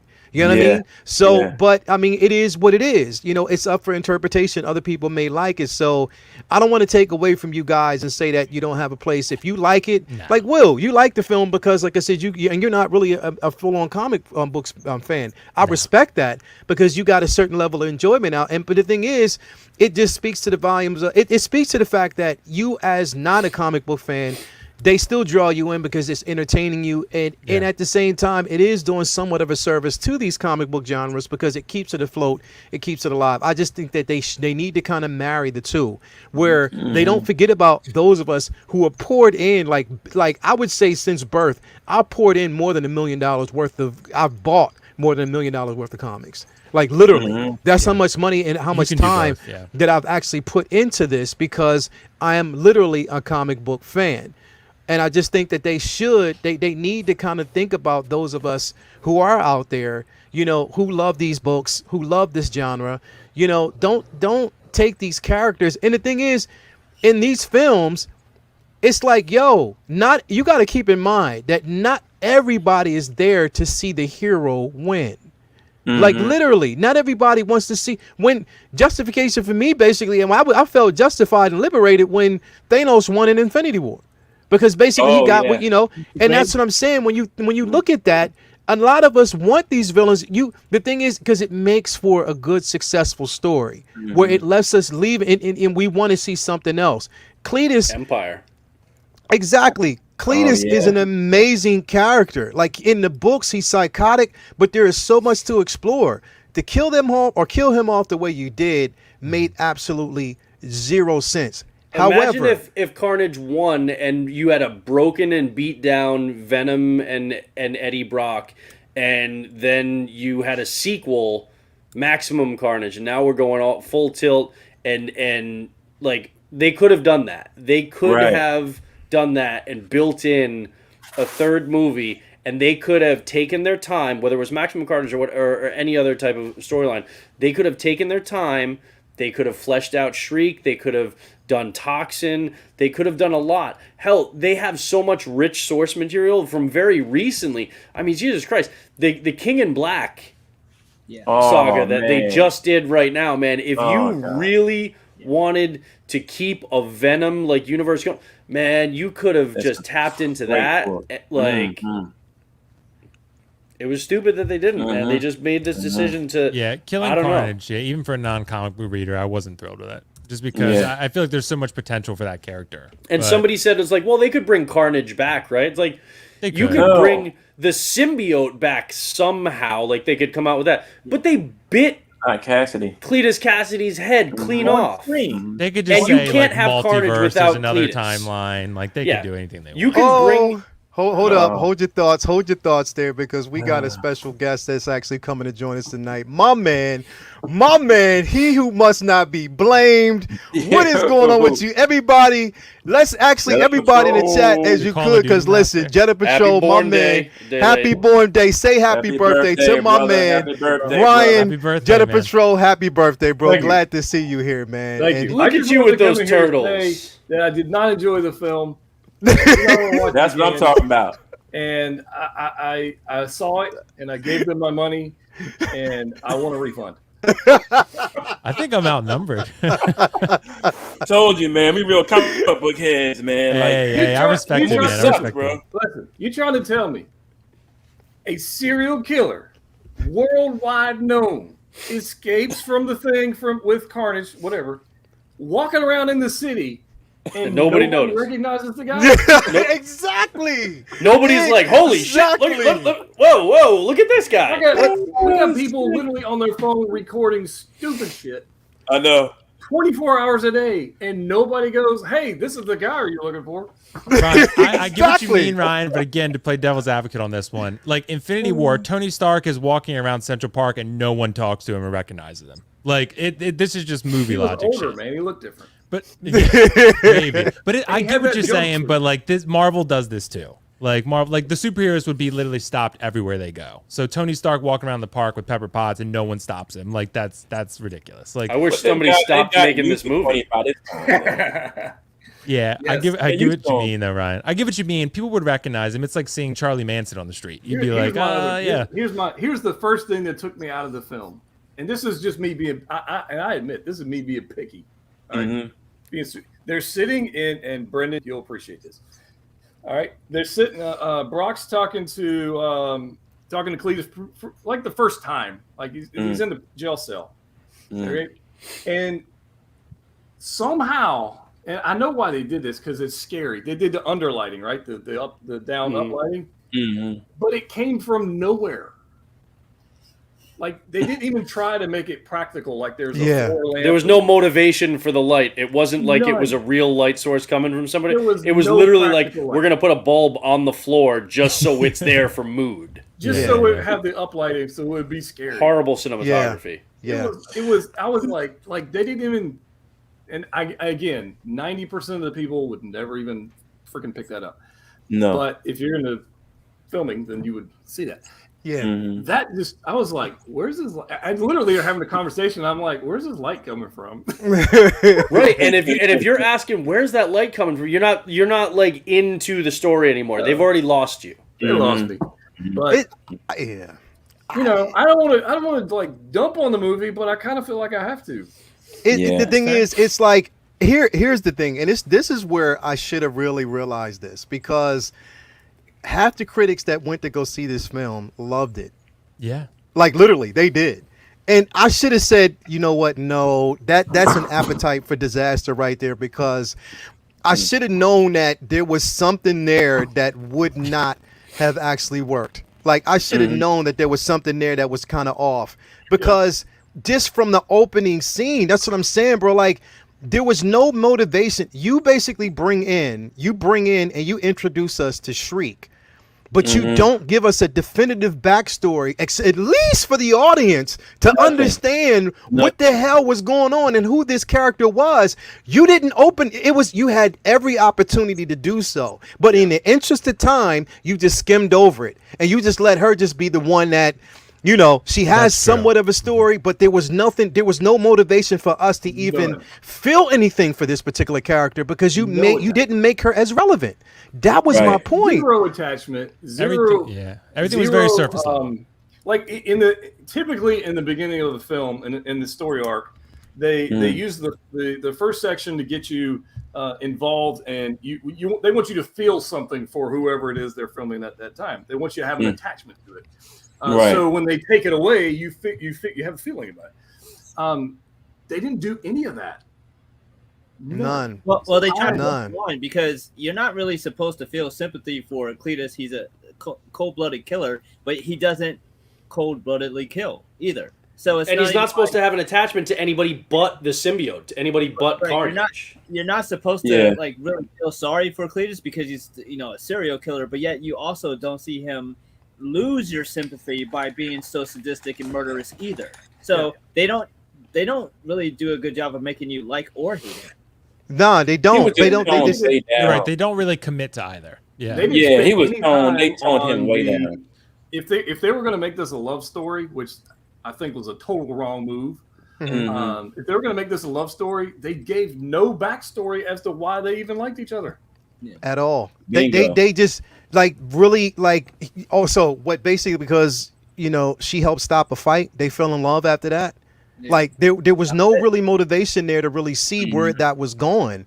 Give me a reason why Shriek connected to a psychopathic killer, like someone who had just no remorse in doing any type of physical harm to anyone, and that was the point. Like there was nothing. If anything, like their lust for each other should have come. Like again, like what somebody brought it up, like natural born killers. That's what it should have been. Give me that. They were both exactly. Give me that. But why did he assume that she was alive for 30 years? Yeah. And if he thought she was still alive, why wasn't he looking for her before he got caught and sent to prison? Right? There was no reason why she was like shot, and then she was in Ravencroft for like 25, 30 years.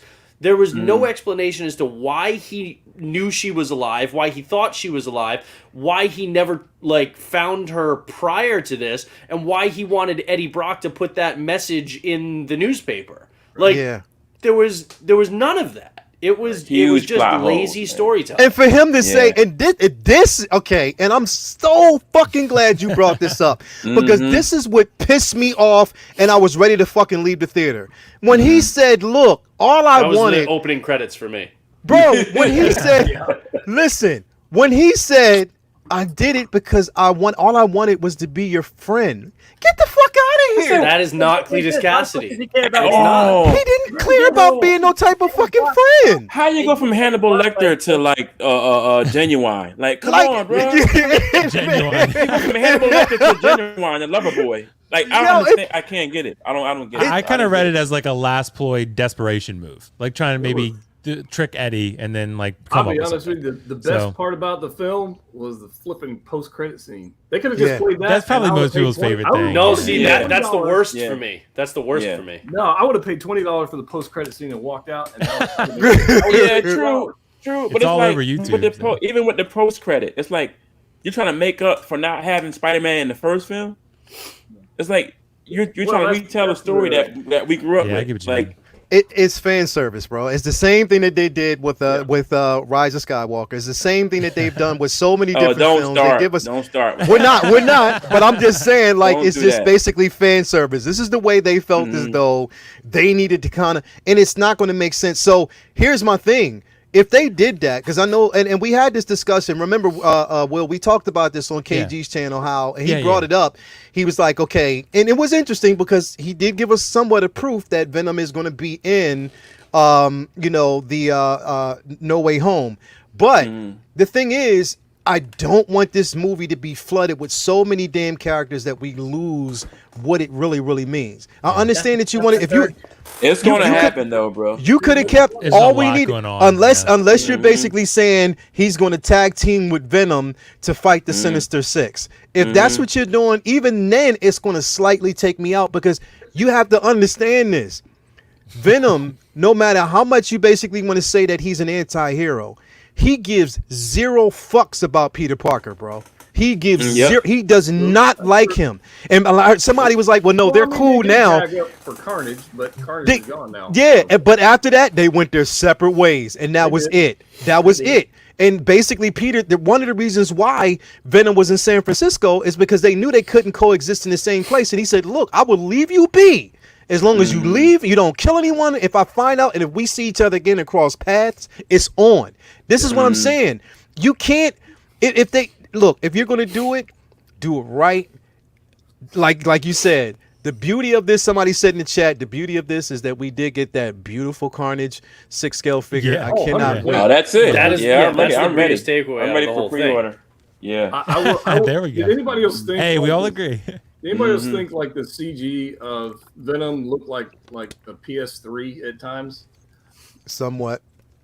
There were a couple of Yeah, scenes I where can't it say it wasn't. did. Yeah. But Ryan, I'll say I said this at the very beginning, and so I'll just briefly re-say it for you right now.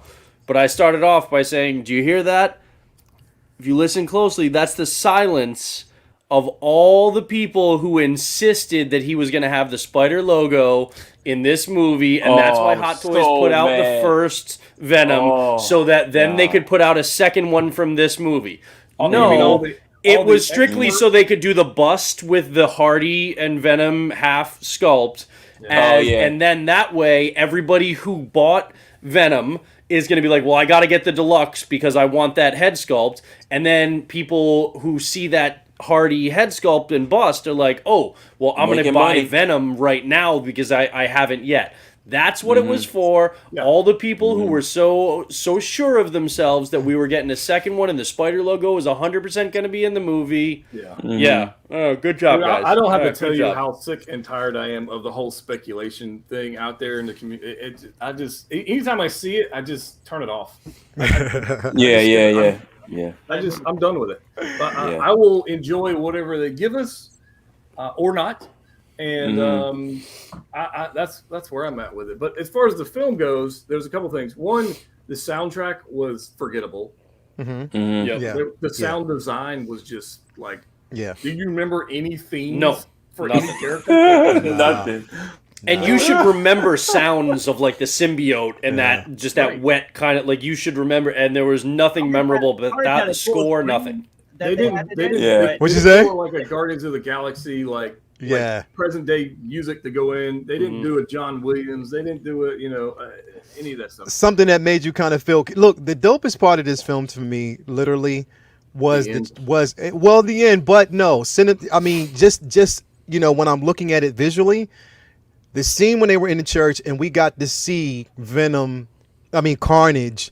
The way that one scene was amazing. And fucking that Carnage incredible. was great, too. Yeah, it was a good Yeah. fight. The fight scene was Well, they killed incredible. it with- they I killed just it like the with fight scene, to be uh, honest with They you. killed it man. with the humor. Yeah, they did. They killed it with way too much humor, man. Why They did we they need made it a Why did we rom-com. need It was a Dan rom-com. with the freaking flamethrower thing? Why did we need that? Nah, Mhm. you didn't. That's what I'm saying. Like they made it again. I get it. They want to make this enjoyable for fans that a new breed. Like they're bringing in a new generation, people who haven't read comics, but they want to feel like they're entertained. They That's should what they have did done it for. a Logan rated R Venom and Carnage. Yes, they should have. That would have Absolutely. been They cool. shoulda. Yeah. They That'd should been have, great. Should and have they made had it R. Yeah. That'd have been great. every opportunity to do so, and they should have actually done that. And I don't, and when they announced, when I heard it was only going to be an hour and 30 minutes, I was like, ooh, yeah, I did too, actually. Yeah. ooh, like that's not At good the end of because it, I was like, "That's good. I don't want any more. That's enough because you're not going to make it better with more." That was Yeah. 89 minutes too much. yeah, But see- I What Brendan said earlier about it being like the odd couple, they try to make it like too much of a. It was just too funny, and that's not what It I'm was used Oscar to and from Felix Venom. from The Man. Odd Couple. I don't know Thank if you. anybody's actually driven a 66 Mustang, but they don't drive like that. nah, Not at hell all. no, I used to own one. It'll go in a straight line. Yeah. yeah, That's about it. yeah, And it's slow. Yeah. I mean, even with the 289 in there, it's still slow. yeah. I mean, it 289 wasn't in that doing no joint. freaking turns. I can tell you that with the freaking suspension. Nah. Yeah. They tried to. I guess they wanted to give us a bit of the Fast A Nine. lame car thing. They wanted to mix Fast Nine in that Fast little. Nine. Yeah, it was helping the action. And, What'd you and say? In addition to that, it was way too predictable to have Shriek Yeah. in there, knowing that the symbiotes don't like sound. Like from the very beginning, you're like, okay, Yeah, you I know see it's what it's gonna be going. Yeah. But I, Yeah. mean, I They get don't it. on fire either when they're burning down and the orphanage or whatever. Oh, but yeah, he had no problem with fire then. No, Yeah. no, he didn't. Not at all. See that again, plot. Like they just don't. They're not. They are not. And the thing is, it's like, look, Andy Serkis. Like, okay, cool. I get it, bro. I get it. You're given a platform and you got to work with what you got. And I'm pretty sure that Sony was on his back and was like, yeah, you can do this, you can't do that. You can do this, you can't do that. And like you said, Will, more funny. yeah, like you said, Will, like Yeah. I guess we should have known basically when we saw Mowgli. You know what I mean? We should have known that it just wasn't going to be like one of the best renditions and stuff like that. You know, Yeah. and somebody else has said they should have gave it to Zack Snyder. It would have been longer, but we'd have Oh, probably yeah. got what It we would've been wanted. 4 hours. Yeah. Yeah, but you know what we wouldn't have had? We wouldn't have had a Venom and a rave with glow stick scene. Right. This only had more plot holes than Swiss cheese, man. Let's be honest. Yeah. Oh, It's the just- rave thing. Oh my god. Top, Yeah. top to Headache. bottom, it was just not. Headache. It's not Venom. It's Yeah. not Venom. It's not Carnage. No. And it is criminally negligent to have an actor of Woody Harrelson's caliber in a role like Cletus Cassidy and not take advantage of. Like, I mean, You what- wasted like, it. Come on, you see how deep and dark this guy can go? Did you guys not Oh, yeah. watch True Detective? Like, come on, man. Oh like, yeah.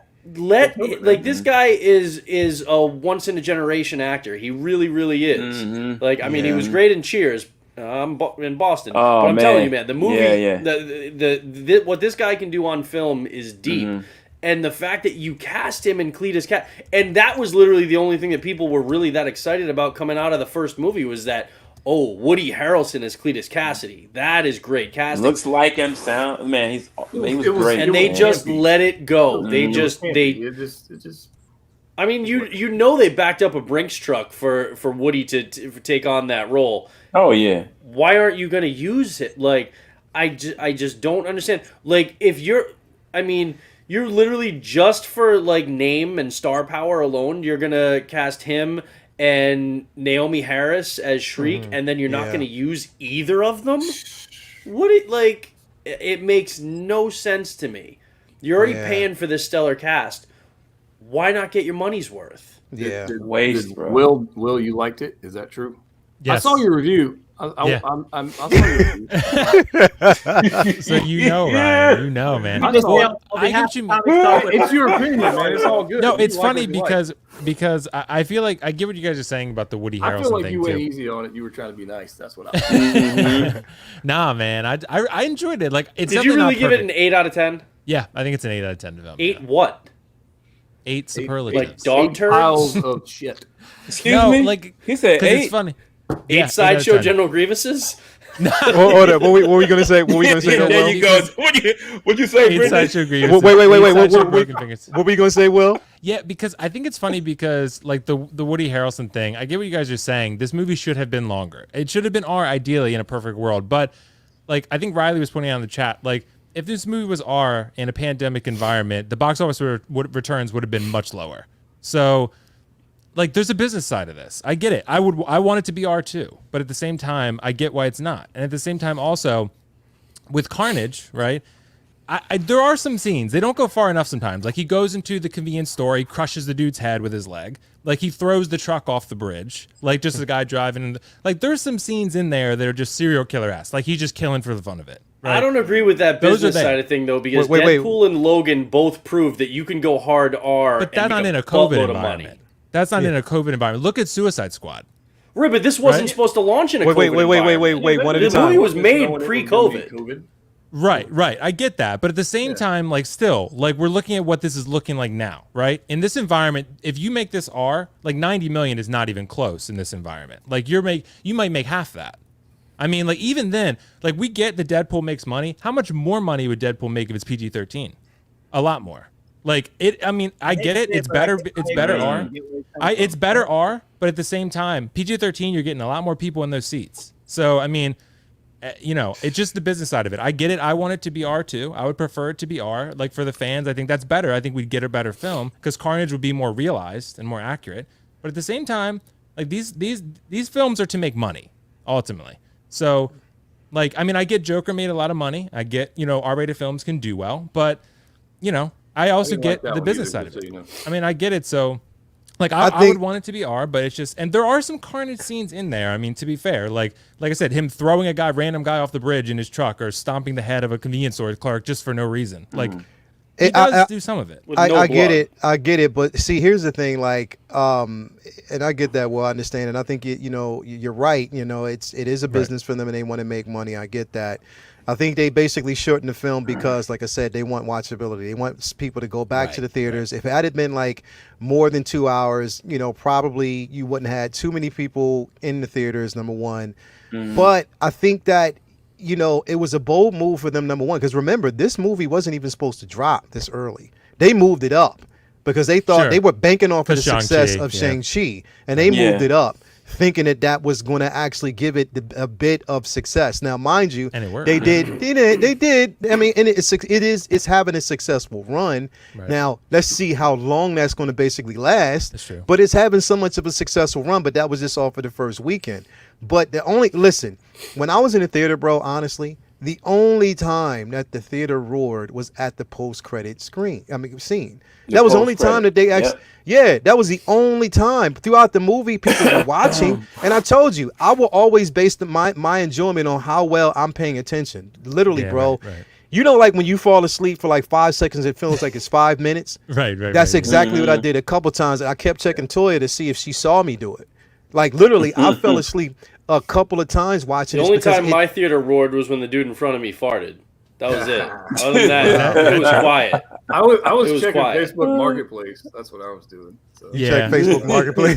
Yeah, I And get I what couldn't you're have like saying turning the too. screen, like screen brightness down like the 0. And like, I think everything you guys are saying is making sense. The post-credit scene, I think, is probably the best scene in this film. I mean, That's like, it. it gives people most like I think, and what Brendan's talking about too, like the comic fans, you definitely can have both, right? You can appease the comic book fans and appease general audiences. But like I think Riley or someone was posting in the comments, like in his theater when the post-credit scene happened, he was in an IMAX. He said all 200 people stood up and clapped. Like that's I think what Sony's going for. They're not going for like the diehard comic book fans, which they should. Kevin Feige does it perfectly. He appeases comic book fans and new fans alike. But Sony's not quite that good. So they're not able to do that. They're not that skilled. So what they they're did, I not. think, was make this. Why they first- should just let Marvel make the Venom But movies Marvel for them, like had Spider-Man. If they're gonna bring Venom into the MCU, Kevin Feige has to like what Venom is doing enough to be willing to bring him in. Like if he hated what Venom was and he hated what Sony is doing with Venom, he'd be like, no, fuck you, we're not bringing Venom in. Like no chance. Like, but the fact that he's willing to do that shows that he sees there's potential there. That he Wait to obviously see likes something they're what doing. his role is when he comes into the MCU, because I bet you it's Right. going to be very, very small. It's going might. to be a very little amount of screen time. And personally, that post-credit scene was the worst part of the movie for me, because I don't want this iteration anywhere near the MCU. Yeah, I think that's where he's going. I could see that. I could see that because I'm not a fan of the Eddie Brock Venom dynamic and the whole. I'm not a fan of that. I'm just, I haven't read 5,000 Venom books, but it just didn't feel right. Yeah. Nicholas Cadillo said Jetta probably bought another 501st during the movie. No. He was buying one while we were playing Call of Man, Duty. I got what, 3 more coming, and that's it. I'm done. I'm gonna stop at 6. Damn. Yeah. But yeah, I get what you guys are saying. It's just coming from a non-comic book reader side, I just want to give my side of it because I feel like It's okay if you liked it. I feel like there's a lot, like the fact it's Rotten Tomatoes score to me is pretty indicative that I think general audiences are going to like it, but I feel like more diehard fans are not going to like it, which is what I said in my review. So like I said, Leo, it always comes back to Last of Us for me. Like, I get it. I know how you guys feel because I've been in that position. So like I know how you feel. As much as you hate Last of Us, bro. But Last of Us 2. Like, Two. Last of Us 1 is amazing. Last of Us 2, and 2 I was just hated horrible. it. It was horrible. Because Yeah. the Last first of one, Us 2 is a masterpiece, and the No. fact that you're comparing What? that to Venom, this steaming See, pile Jedi Kid of man, horse see, dung. there we go. Hold I on. wanna rip Last this of Us sack 2 is off like a trash. paper It's towel. absolute Brendan. trash, yeah. You I like love Last of Last Us of Part Us 2? Last Yeah, of he Us Part loves 2 it. is a He loves it. masterpiece. Oh Nah. my god! Are you serious? Did you play it, Vinny? It's horrible. Masterpiece. You love 2? Yeah. You love 2? It's very I divisive. love both. I Yeah. love the first one, the Part 2. Yo, you killed Masterpiece. the main character off in like the first 10 minutes of the Right. game. Are you Right. serious? If you want to joke, we're gonna do a whole stream. Hold Hold this, we'll leave up. this. Time We out. need a show about Last of Us Part 2, bro. Yeah, okay, you're Spoiler, coming on. You're spoiler. coming. I haven't played it. Don't even know what you're talking about. Me neither. That's what I'm saying. I haven't played it yet myself, but Oh, I haven't Yeah, but played Ryan, it. are you going to? let's buy the first All one. right, then. If you decide a to. Call of Duty legend. I ain't got time for Last of Us. Oh, easy. Just Call play of the Duty, first all one, right? Ryan. Just play the first one, Jedi. Let's play the first one. I'm telling you. Yeah, don't play the second. Vinny- There's things I Vinny- like about the I've second been one. play There's it, things but- in the second one that are good, but it's mostly. I just don't have time, man. I'm busy beating Will in Call of Duty. You're on my team, Jedi. Vinny, what were you going to say about it though? You said that it What I was going to say about it is that I was asking Jedi Kid if killing off the main character was the only reason that he didn't like it, because I felt like the game, if you can get past that, the game was great too. But as for you, you should definitely try the first one. I just felt that the game, it was just Spectacular. no, it sucked. 1, 2, you kill off my boy in like the first 5 minutes. Like as soon as they catch him, she hit him with a bat or A a golf pipe club. or Golf something. club. Yeah. I mean, come on. If it wasn't for him in the first game, it wouldn't have had the success that it had to even make it Part 2. Right. So do the man some justice. It was too much. I don't even want to get into it. I don't even want. I know. We'll- I know what your agenda problem stuff. was, so I I'll be understand. quiet. we'll you know what? Thank God. I hated it. We'll put together a show for Last of Us, We Okay. have and to, we'll have bro. that full discussion. Leo, 'cause you got to play it, man. I'm telling I'm you. going to have to try to I'm find on some board time. with you, Will. I'm on Hey, board with you're you. Will. you're coming on, man. You're coming on, Jedi Kid. We'll- You're coming I'll on. be on there. So okay, so all right. Before we close out, whatever. Okay, I'm just gonna go around because I know what your rating was, Will. So we're just gonna go around table and just get everybody's rating, out of 10. What they basically thought about the film. Me myself, I'll start real quick because, like I said, it was pacing issues. I didn't like what they did with certain characters. There was lackluster character development, and when the only reason why my draw in the film was there was to see the post credit, and I will say that the post credit was predictable. I knew that something like that was going to come.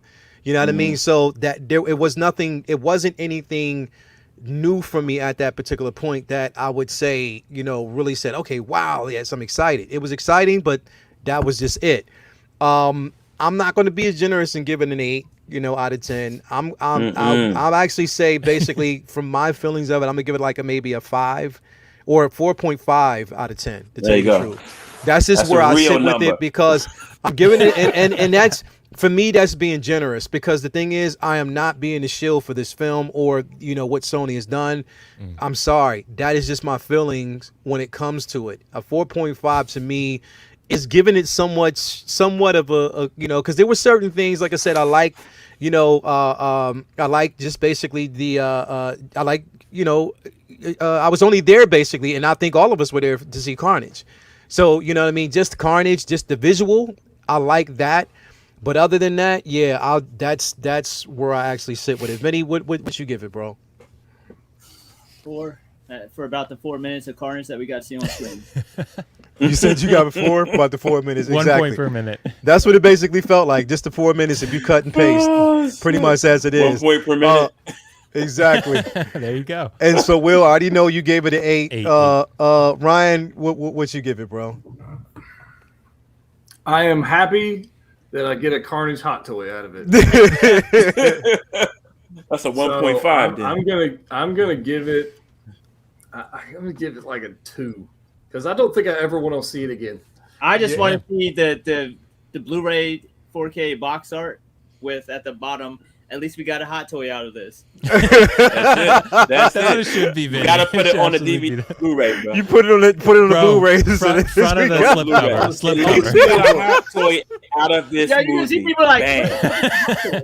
At least you got a hot Hey, toy. hey, Vinny, you open up the box, you're gonna see a whole bunch of people like this, Yeah. like this. That's it. That's it. We got a Jedi hot Kid. toy. Exactly, Jedi Bruh. Kid. What you give it, bro? I'm being nice, and I'm gonna give it a 3. Again, Okay. for the same reasons. We got a hot toy coming. We got 2 coming actually from this movie. But yeah. all aside, man, it was what a waste of great actors.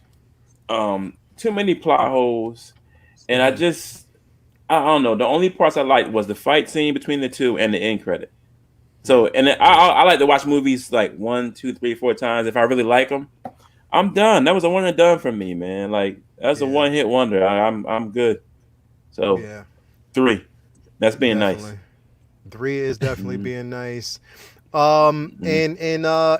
And before I get to you, Brendan, everybody in the chat, like you can chime in too. If you've seen it, if you've seen the movie already, give me a rating. I'm interested to see basically what you rate it and how you rate the film. If you liked it, we'll see how it goes. Shout out to KG, my man Timothy Chalamet. Thank you for being here tonight, Ooh. man. I can't wait to see your movie, Dune, coming out soon.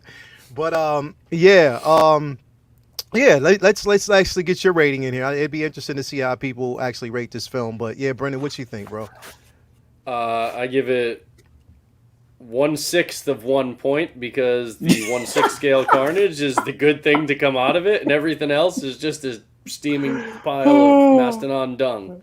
Oh Yeah. man. Yeah. What a I fun. mean, in fairness, I knew, like, I've sounded, like, harsh on it, but, like, I knew going in, so I wasn't, like, seething when I came out of the theater, like, oh, I'm so pissed. Like, I knew what we were getting. I was going for a couple minutes of some cool Carnage footage and then a 6 scale, and that's what I got. If you're judging this on the merits of being a film, I wipe my ass with it. It's not good. Wiping Man, ass. it's like one ply though. But see, I know it's the one, and it just tears. It's that right in government mid. public. What It's it's that government public school Oh. one ply too. That sandpaper man. one ply. One play. But see, it just gives you gravel The thing- ass for the rest of the day too. right. Oh But my the thing God. about the movie is, like, if you're a real comic book head and you know the stories for Venom, this is not your movie. If you're a fan and you love the comic book stuff and I can't wait to go see blah blah blah blah. If you're like you're not a real comic book head, go see it. You'll enjoy it. Right. But I mean, as far as guys like that have read the books, know the books, like, I'll pass. Yeah, I'll definitely pass. It was pass. a Also, mistake. I get people what you who mean. I have get two what you mean. eyes probably won't like it either. Or if you Bingo. like plot. If you like plot, Bingo. that makes sense. Well, Yeah, Mhm. if you definitely like plot, if you like a cohesive story, this is Good not writing. for How This is- fast Yeah, did yeah. they find Dan and the chick? right? Shit. It was really fast. Quick as hell. Yeah. Did they teleport? Straight up. I'm looking for Entire city? Nightcrawler. Like, where's Nightcrawler at? Like, somebody's getting help. Shout I out don't to know, Will dude. for enduring this. What'd you say? Shout out to Will for enduring this. Sorry, this is Yeah. the first show on. Yeah, shout out to No, Will. man, I appreciate it, man. You guys are Yeah. real. That's the thing I love most. Like real, you Yeah. know, I just love that. Yeah. Like that's what I'm doing here tonight. Like I don't mean to play devil's advocate all the time. I just But want to give that's my honest but, opinion. but and that's like, that's why I brought you. Dude, Because I I like, need you I to like the side scenes. Bro, Will, you know I like But see- I but love see, when you play Will- devil's advocate. you brought me here to be like the Skip Bayless of the show. Yeah, But we're all gonna get the hot toy. We're all gonna get the hot Oh toy. yeah, definitely. Oh, yeah. But see, Definitely. you Yeah. gotta But only appreciate because Will's of the opinion. comics, not Right. because of the Yes. Yeah, Right. Yeah, I get it. I Right. absolutely get it. Because like, of the I've been comic. in your guys' shoes. I know how it is. I know how it is. Definitely. Because So you what I guys- wanted to- you- Yeah, Oh, what go ahead, you go ahead. gonna My say, bad, my bad. No, I was gonna say No, we like gonna- you gotta appreciate Will's opinion because of the fact that he's not the big comic book head. He's the Right. Exactly. fan. Yeah. You know what I'm saying? He's So not it's good to see afraid from to that be wrong. perspective too. Right. I didn't even like the first Venom, so this one was a lot better to me. So So Oh, what I see, want to yeah. do real quick is I want to bring up a couple of different photos here because this is from my man Vin Art. Like I said, Vincent Dunn Art. He, you know, now mind you, this is Inktober, so you'll probably see some of his. He said ban Will, hashtag ban Will. You'll probably see some of his art floating around. But yeah, definitely like this one. And like I said, this is watercolor. This is Ooh. basically what he does. Vin, I love Vincent's interpretation of like pretty much, you know, different art, different comics, and that's what you basically want.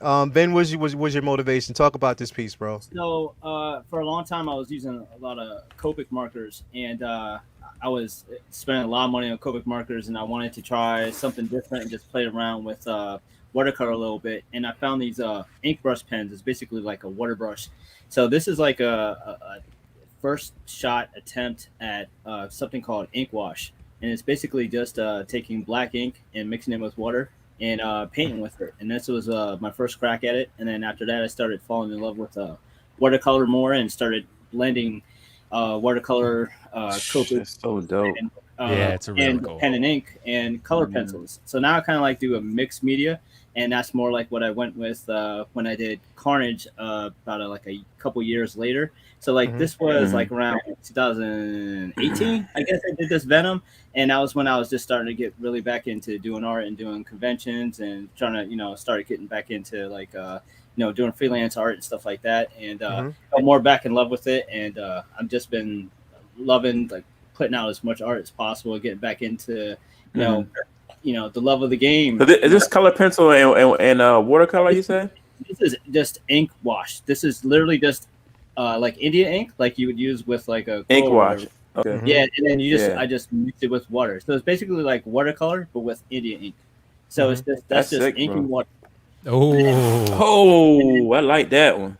that So shit's this sick. here is a That's mix of dope. like this is thank you. This is watercolor, Copic markers, color pencils, and pen and ink. And then That's marker in there too. Yeah, it's marker there too. There's Copic marker pencil Wow, that's sick. Damn, Vinny, that's Yeah, I like really that. cool, man. too. Thank you. That's good. Yeah, bro. definitely wanted to show this piece because, like I said, and you can actually find his work as always, Vincent Dunn Art.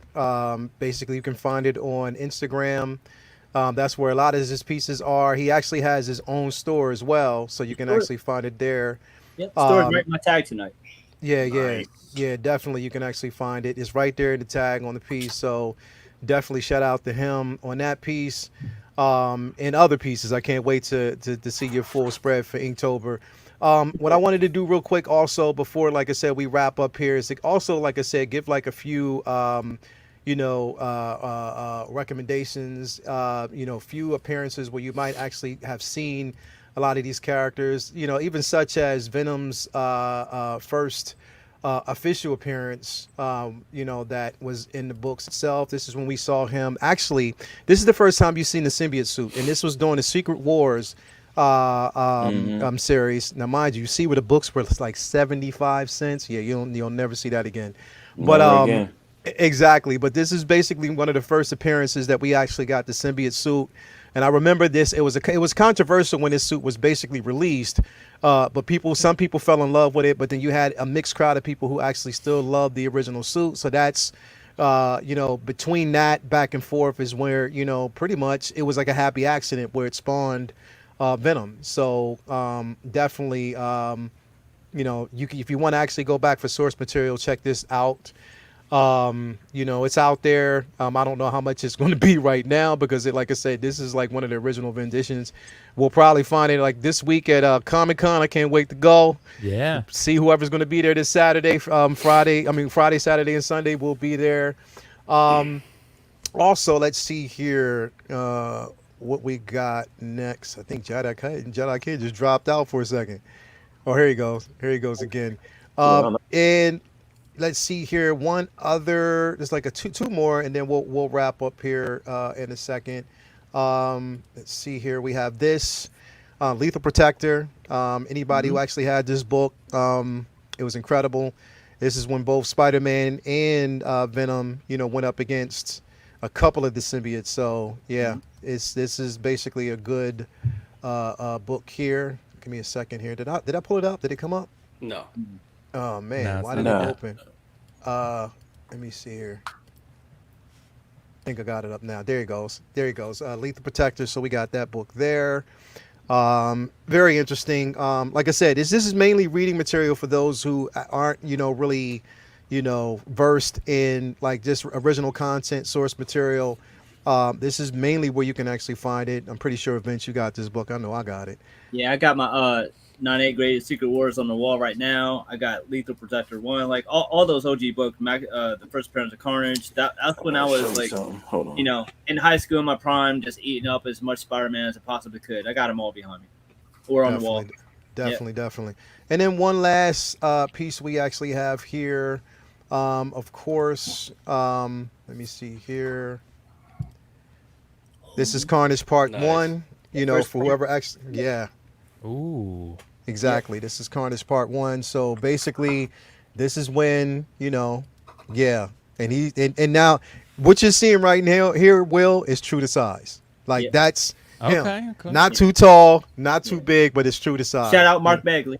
Yes. Shout out to Mark Yeah. with this piece. So yeah, man, like I said, That's you can cool. find it if you can actually get some of these pieces, but they are good reading recommendations here. What you got here, Comic Book Kid? Let's see. Ooh, okay. Okay. These Okay. Greg Exactly, Hardy, that's what- King of Black. That's what I wanted to Yes. see on that movie, Yeah, man. man.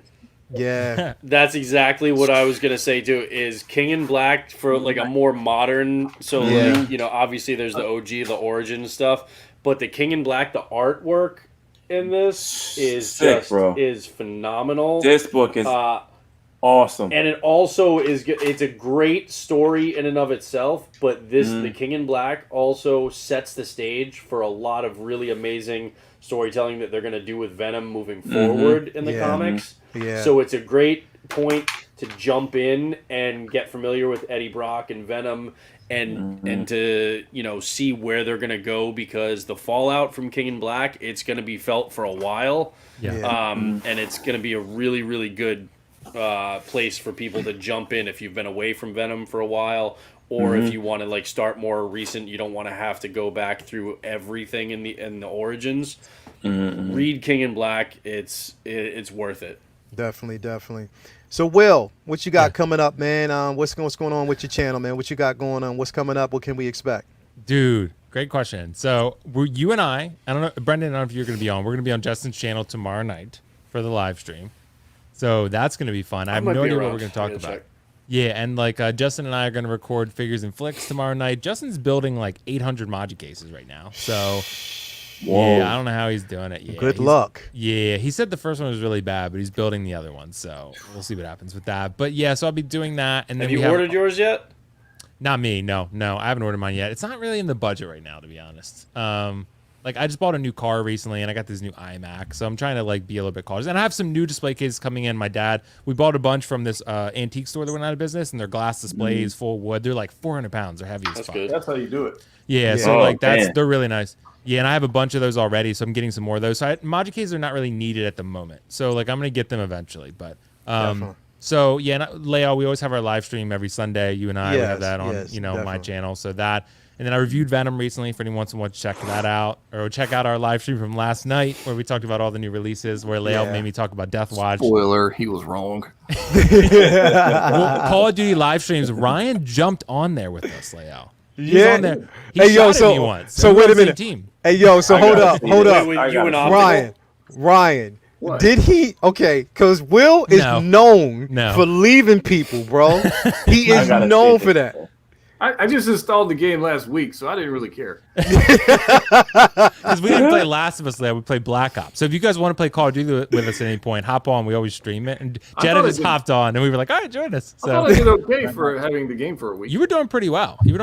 So we need Last of Us 2 multiplayer is going to come out eventually. So I know Jedi Kid, that's the only reason I will rebuy that game to play Last of Us multiplayer. So and Last of Brendan, Us I'm sure wanna play. multiplayer.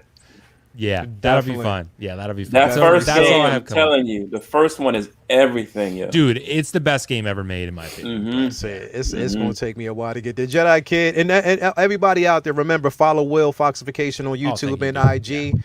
So make sure you Yeah, I gotta follow definitely him do tonight. that. You want to Yeah, I'll always follow do you that. back, man. When Exactly. All right. And let's on to get that. Lael to download Call of Duty, and let's get let's get a stream one night. I tried to get I'll Justin actually to. get but- like a headset and then. Oh, we gotta get Yeah. on it. And y'all talking about this Call of Duty series like that. Hey, we got you got PS5. I'm the You got only one on PS5? here who was in the military for real, so we can get on and play some Oh, real, hell some yeah. real games. Yo, we're gonna be tactical as fuck. Dude, my Yeah, I'm PS2 handled that game so well. It was awesome. Okay. I love Okay. Will's like, oh, we'll get tactical as fuck. In the last stream that I saw with him and Optical, he was like, the purple guy just shot me. Well, because if I got Jedi Kid guiding me, then I'll be okay. I got Yeah, you. I don't think that's how it works. I'm very run and gun right now. I die a Oh, lot. you're running a gun and going out and open and getting shot. Optical's all tactical. He's like all like tactical with his KDR, and I'm just like running out there getting shot by everybody. So, Jedi Kid. I'm not trying to win no competitions with no KDR. I just want to shoot people. We'll get all of us in there. And we'll just get a nice Well, big. I was. I'm not getting Dude. sponsored. It's okay. We what- can that's get what- we can get 12 people, and we can just do our own 6-on-6s. that works. We don't have to get anybody else in there. It can be like, I like it. just like streamers. We've got 6 people here. Justin probably has it. He's got a PS5. We'll get Optical. We'll get 12 people, and we'll set up 6-on-6 matches. We'll get into Nuketown or Zoo, and we'll just go nuts. We should I mean, pick we'll teams, figure it out. like a We'll draft, figure it out. and see who goes. We'll have first. captains, and we'll pick, and then somebody will be that poor last kid. that Jedi gets Kid's the picked, captain, you know. no doubt. He's the captain. That's it. We'll Jedi average- Kid. We'll average the KDRs and split the teams. Yep. There you go. Jedi Kid, what you got coming up, bro? Bro, I just work. Just work work. and one work. And then I'm supposed to go on vacay on the 16th, just for a couple days, just from the weekend. Yeah. To Cali, Yeah. visit one of my homeboys in Cali, and that's it, bro. Okay. No doubt. Yeah, But cool. anyway, we always got you here on Monday nights on Comic Book Talk with I'm Friends. here. I'm So you here. already know where that goes. Follow Jedi Kid on Instagram as well. So yeah, you got and the birthday boy, my man. That's Ryan. it. What's up, bro? What you got going on? I'm just trying to work around your schedule, man. Yeah, yeah. That's Bro. all I'm doing. I've got way too much junk coming in, man. I can't even fathom. October's going to be insane. Yeah, Yeah, same here. I got a bro. bunch of stuff coming out this I'm month. thinking like off the bat, we've got Rex, we've got Death Watch Mando. I've got the Ebony Miles finally is coming. Yeah, Yeah. Miles. I got the Miles Soso and Toys Spider-Girl. Robin. Dude, Miles cannot. You got Social Toys Robin? Robin should be it's shipped. Marty McFly. Mm. Obviously, we're going to get Spider Gwen and Miles. They're coming in. I've got the Pure Arts Cyberpunk bundle. Yeah. The 2 figures and the bike. It was supposed to be here Friday. It's not here. Yeah.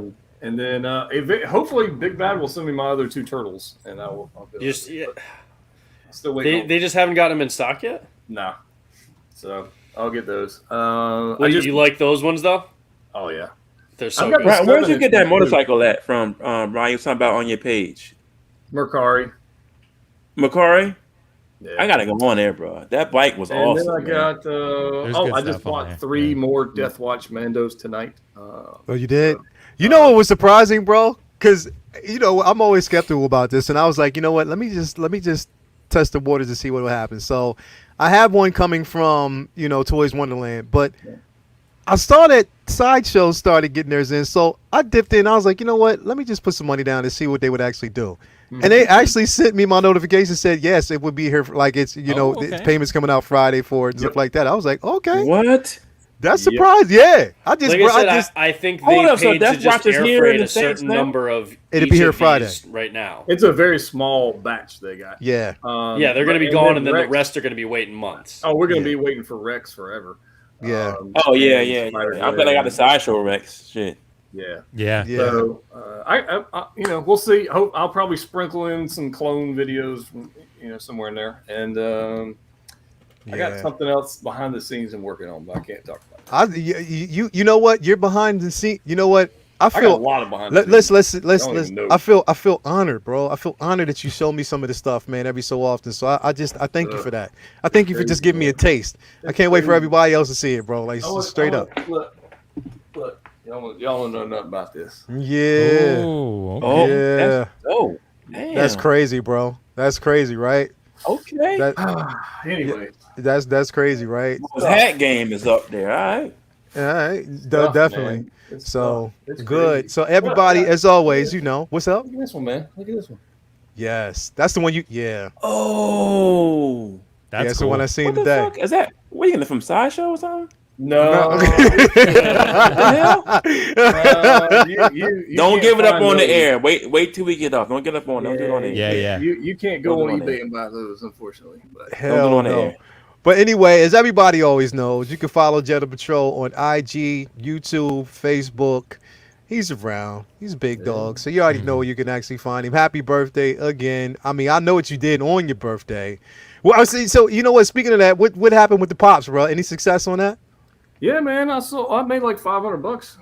Word. That's what's That's a up. couple Nice. more 5 at First Troopers. Nice. And I mean, Yeah. the problem is You already put two, it out into actually. Death Watch. I Yeah. took like 3 or 4 grand worth of pops with me, and I made 500. So it wasn't a huge success, but I'd rather have the $500. Hey, Right. $500 is $500, bro. Yeah. Like literally. Yeah, hell yeah. It'd be good for my Galaxy's Edge trip coming up next month. So Word. Oh, there you go. Word. All right. Gotta vlog that. Hell yeah. So again, you know what? Follow Jetta Patrol on IG and YouTube as well as Facebook. My man, Brendan, the butt naked assassin. What's going on with you, bro? Like, what's going on next? October is going to be it's going to be a crazy month for me too. I've got, let's see, that Toys Era Ronin supposed to drop in about a week, I think. So that's coming. Spider-Gwen, Miles. Although, again, I don't know why they dropped the PS5 Miles instead of the Spider-Verse Miles with Gwen, but that's just Hot Toys. That's just what they do. So I've got those coming. I've got Mysterio and Coruscant Guard coming from Underground. I've got my Maju cases, my next round of Maju cases. Those will be coming for the whole Star Wars side of the collection. Those should be coming in about a week or two. The first container cleared customs, and the second container was supposed to clear customs either Friday or Monday. So we'll find that out soon, hopefully. And then the thing that I'm probably most excited about this month coming is that artist proof Alex Ross Daredevil signed piece. That's that awesome. I posted. I've got that coming. Already ordered a frame for it. I've got that on the way. That should hopefully be here in the next week or two as well. So yeah, I'm psyched. There's a lot of cool stuff coming in October, and then I'm just like getting ready to kind of decorate the house and plan for Halloween for the kids.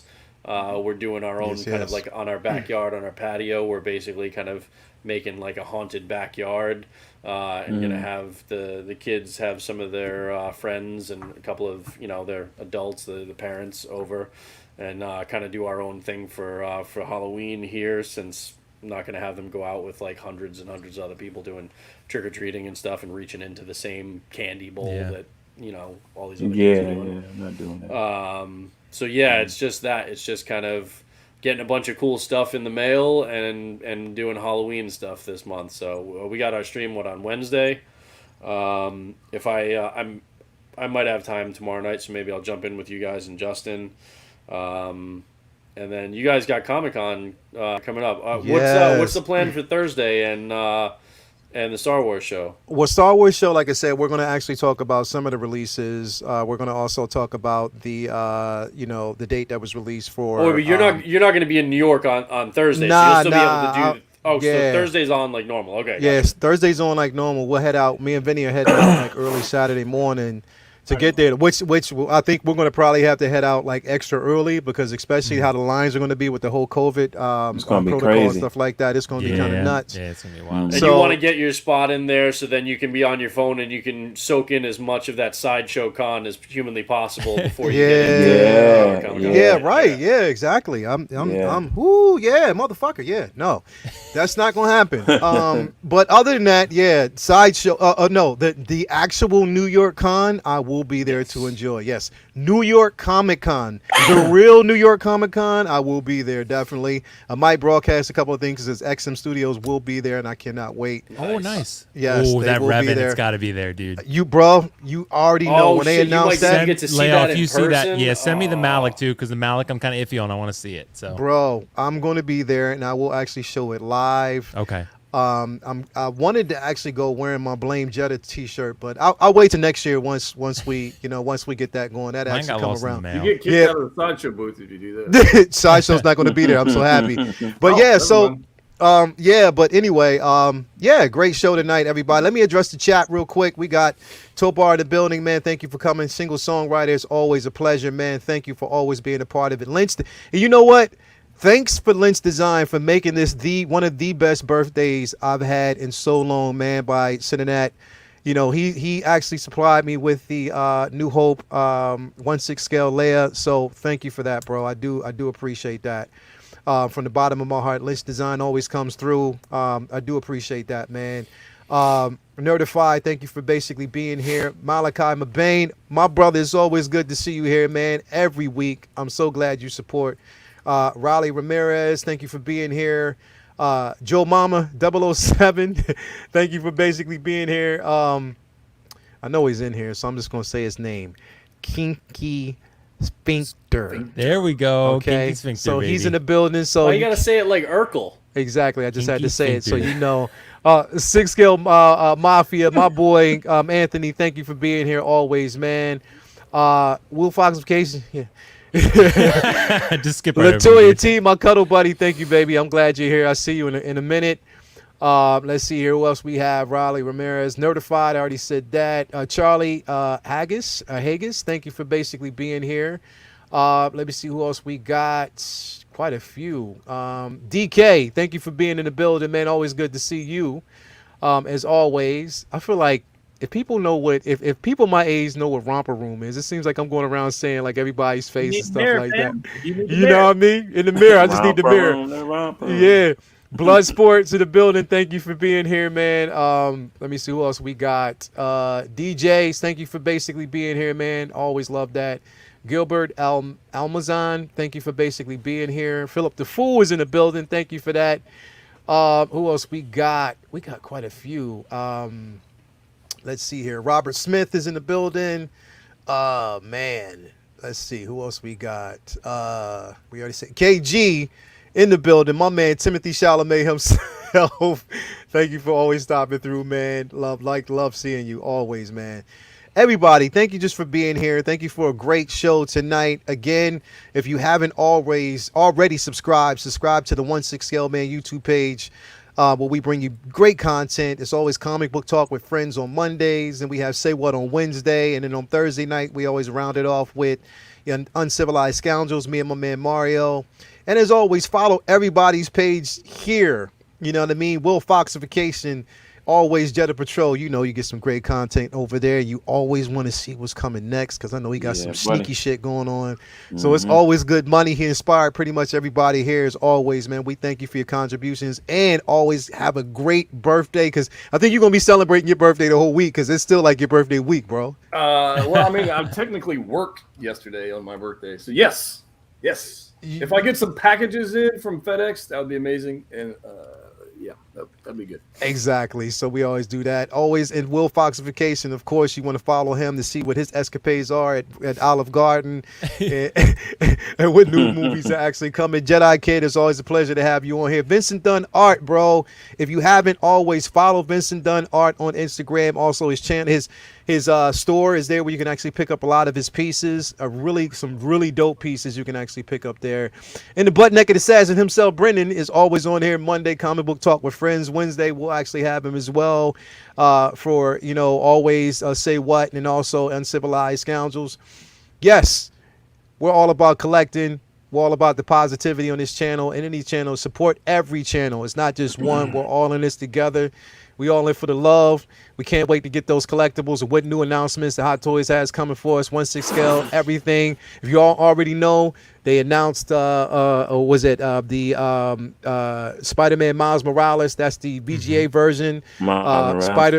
Spider Gwen, of course. Hopefully, I'll get my Rex shipped out this weekend along with Miles.